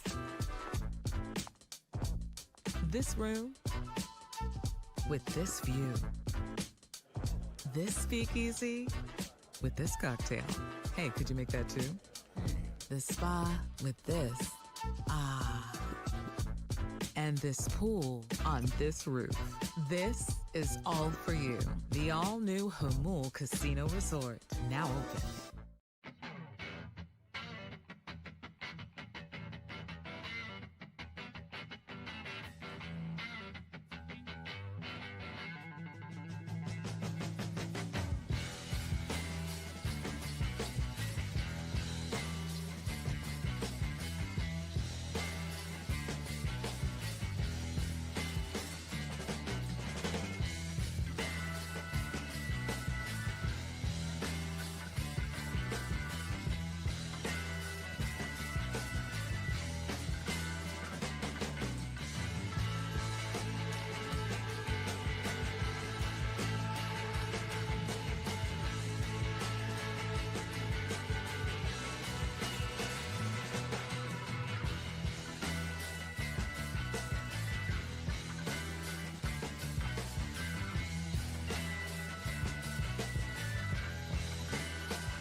Hey, player, this is all yours. This room with this view. This speakeasy with this cocktail. Hey, could you make that too? The spa with this. And this pool on this roof. This is all for you. The all-new Hamul Casino Resort, now open.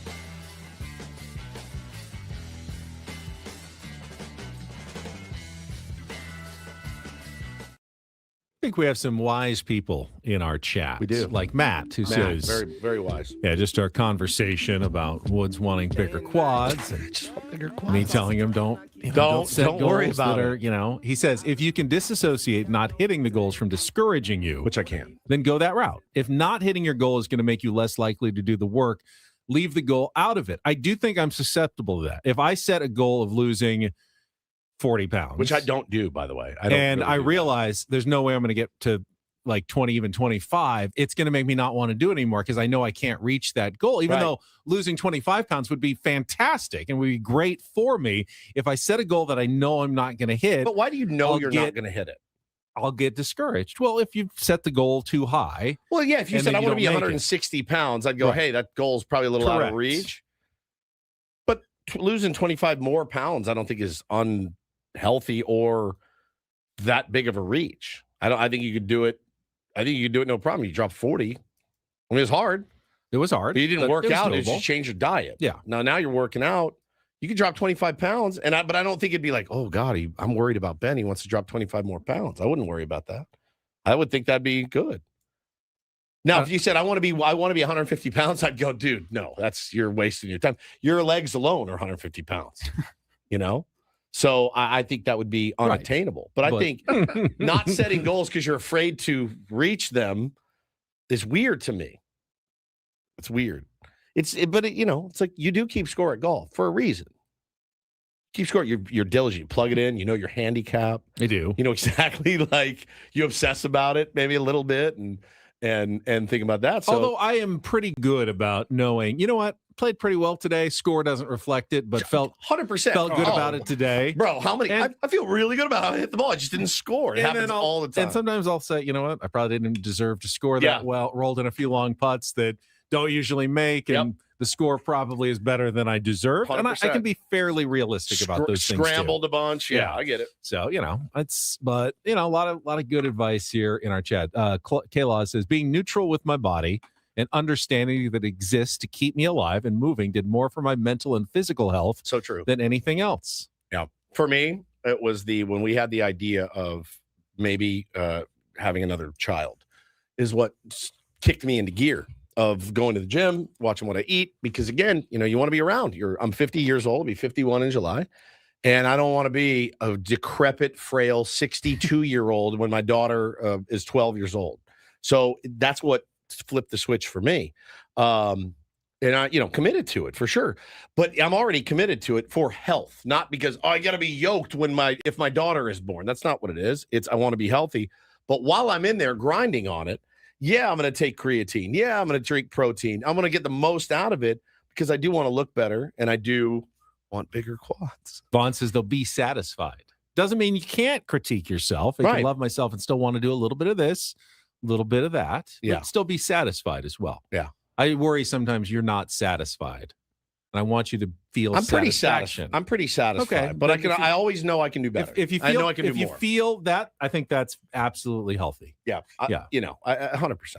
100%. Okay, good. But I'm generally pretty happy. I'm glad to know. Mm-hmm. All right. Padres have the ESPN has put out their player to watch for 2026. Who do they think is the most critical member of the team?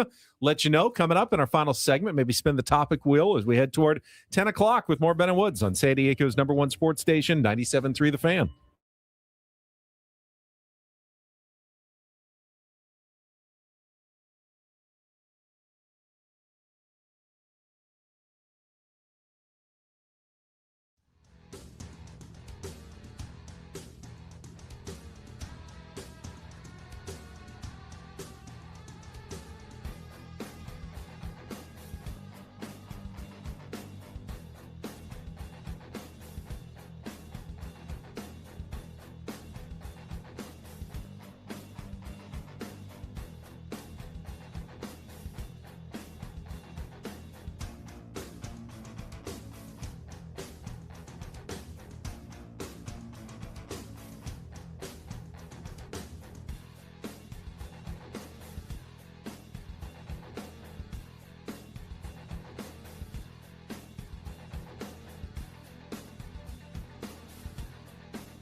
He just here. I'll show you a little. Just a little. Please don't. Just a little bit. What hurts on you? Nothing at all. A little bit. Nothing. Now, so let's say whatever you're about to touch is the only thing. Let's say it's gonna hurt. Right? All right, yeah. Okay. Pretend your knee hurts. Pretend your knee. It's going to in a second. Right here.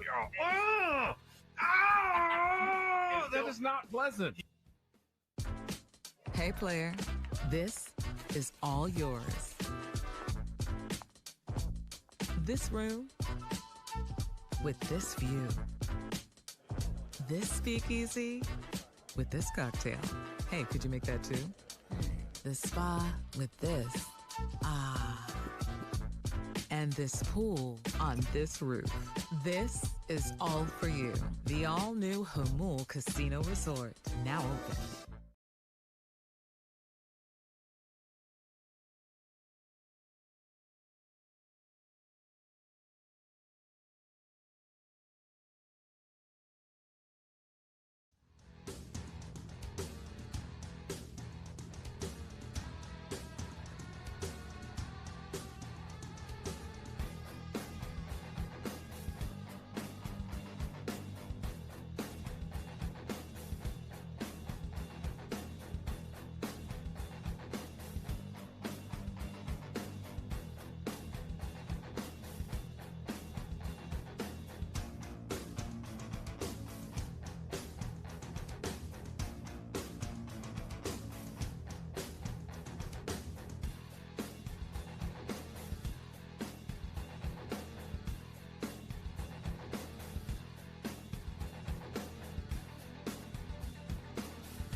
We don't have too many rules on this show, but one firm and fast rule. Yeah. Don't talk over Black Betty. Never. So there you go. 31 seconds of music before we can come back and talk a little bit about the Padres starting rotation, which mentioned ESPN coming up with their players to watch for each team in spring training. For the Padres, they picked Joe Musgrove. Okay. So it's widely considered the heart and soul of the Padres pitching staff. San Diego needs him to be something more this year. A true legitimate ace. Might be a lot to ask for a 33-year-old coming off Tommy John surgery, but Musgrove has proved capable before.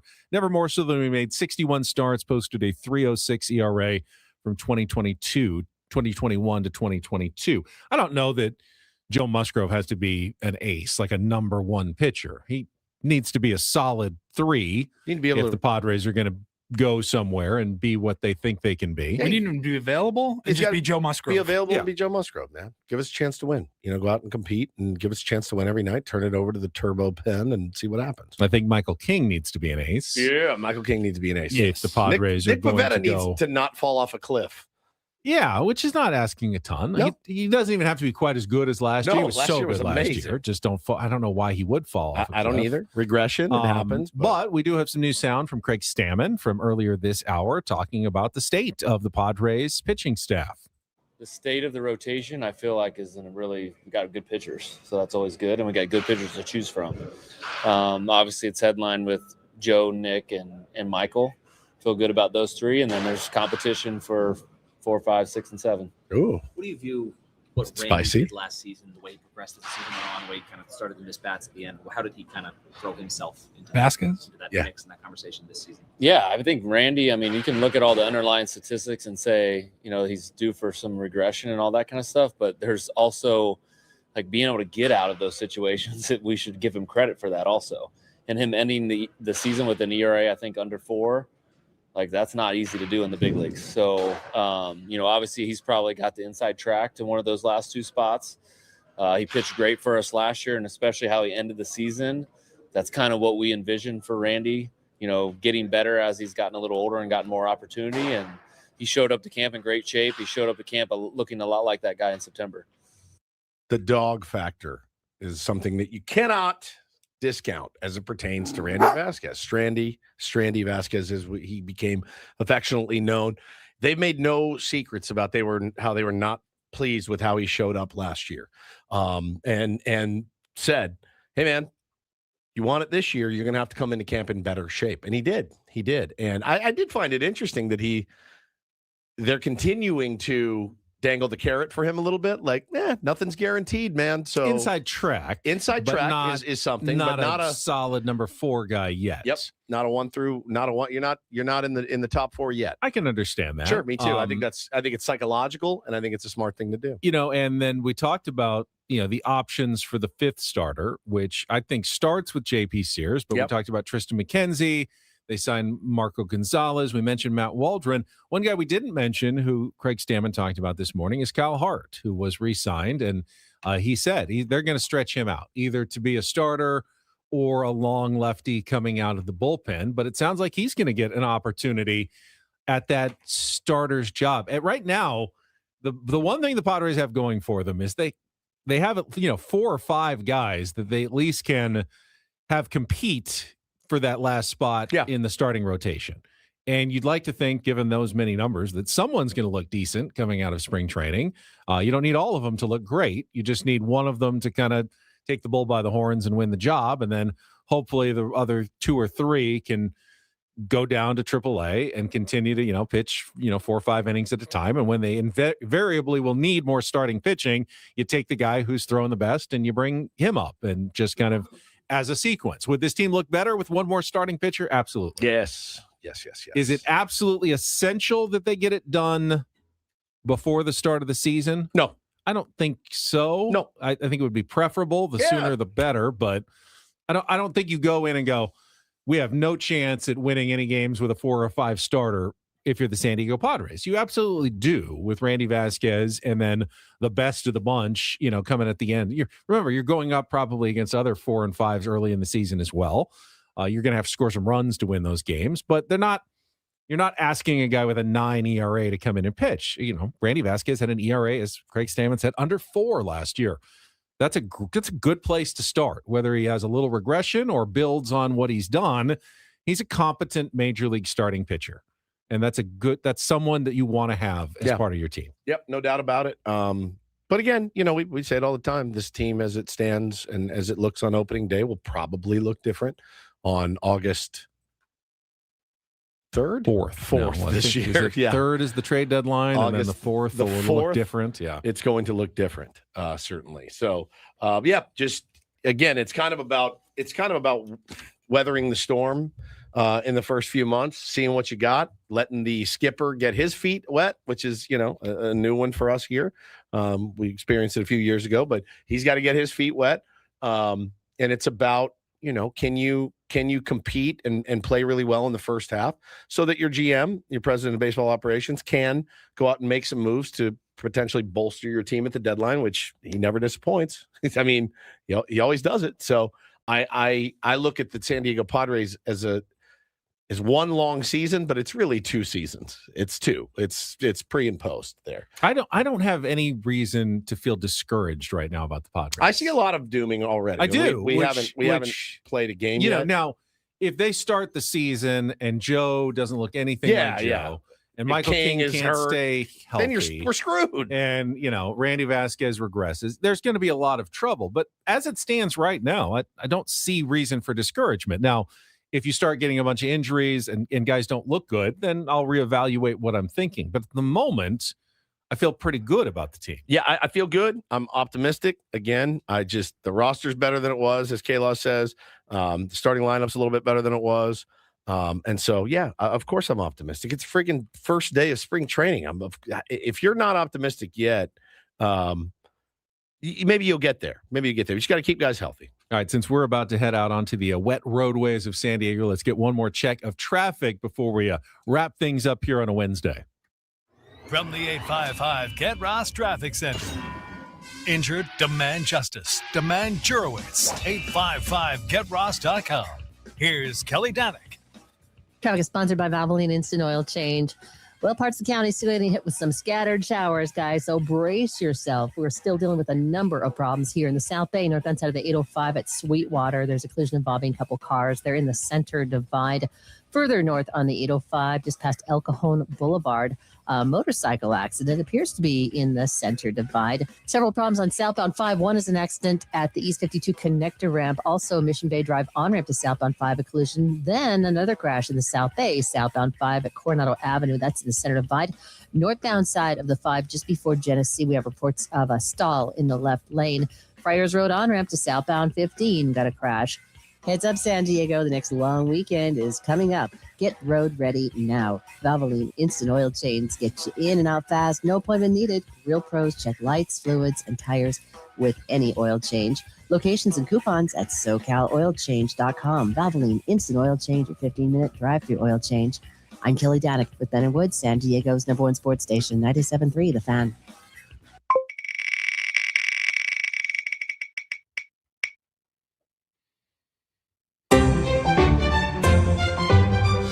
All right, the topic wheel asks, what is worse, being bored or being stressed? Stressed, not even close. Stressed. Kill to be bored.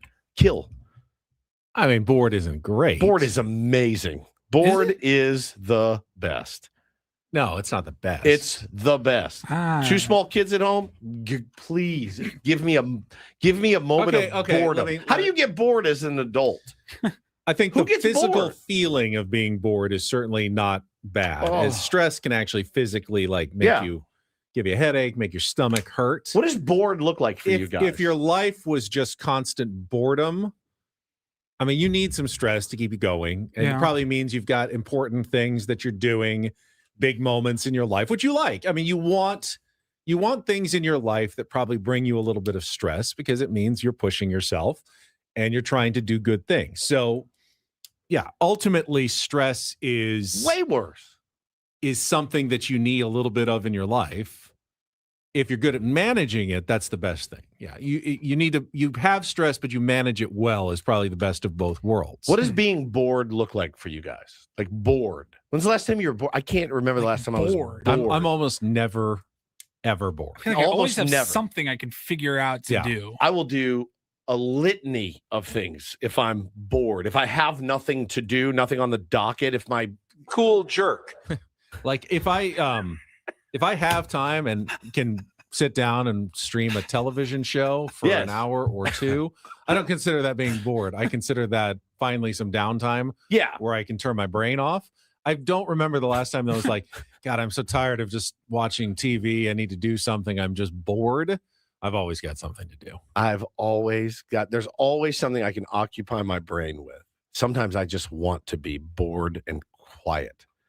No media, no nothing. Just sit. Now, when you're a kid, everything feels boring. It's after so 2 minutes. It's so important for your kids to be bored. It's so important. Let your kids be bored. Remember when your parents, you'd go do a pool day, but they make you get out of the pool and just sit on the lounge usually for a while. After you ate. Yeah. Or they wanted you out of the sun. Like, oh my God, it's like 2 minutes and I can't stand this anymore. What was the bit? You can't swim 10 you have to wait 20 minutes or something. You're sitting but rocking back and forth. I'll be fine. I ate a PB&J. You might get a cramp. That was about 10 minutes ago. Drowned, I think. Yeah. I'd like to know the statistics on people who ate a sandwich, got a cramp, and then drowned in the pool. I say this to my kids all the time. If you're bored, then you're boring. If you're bored, then you're boring. You're a boring person. We had a couple. Poncho. Ben said Ben looks bored during the Reindl Report. That's true. True. That's true. Yeah. Very true.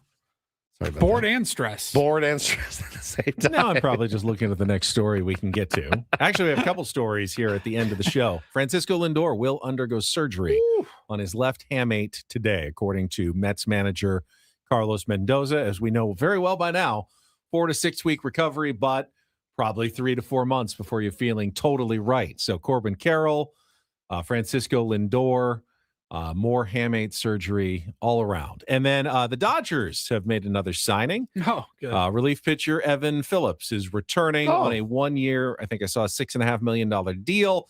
He's Tommy John guy. He's not going to be back until at least July. So just throwing money at the last month of the season in the playoffs already for your LA Dodgers. Yeah, there you go. And remember, they're so far above the luxury tax that whatever they sign, add like 130% to that for what they're actually paying Evan Phillips. This is good. Callous all day. Bored as being a Dodger fan in the regular season is what I would add to that. That's boredom.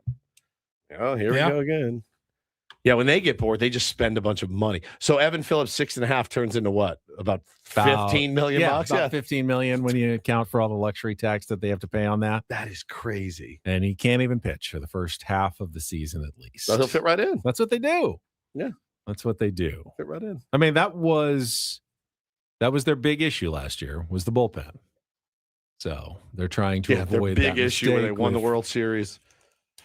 I know. Edwin Diaz and bringing back some guys and trying to get healthy. Yeah, but they let go of Anthony Banda. They did. Which makes no sense to me. Because they probably knew they were about to sign Evan Phillips. Yeah, true.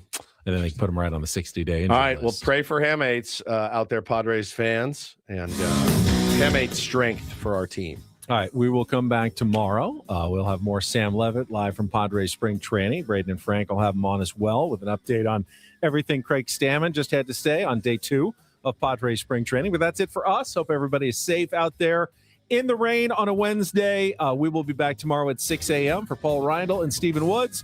I'm Ben Higgins on San Diego's #1 sports station, 97.3 The Fan. Have a great rest of your day, everybody.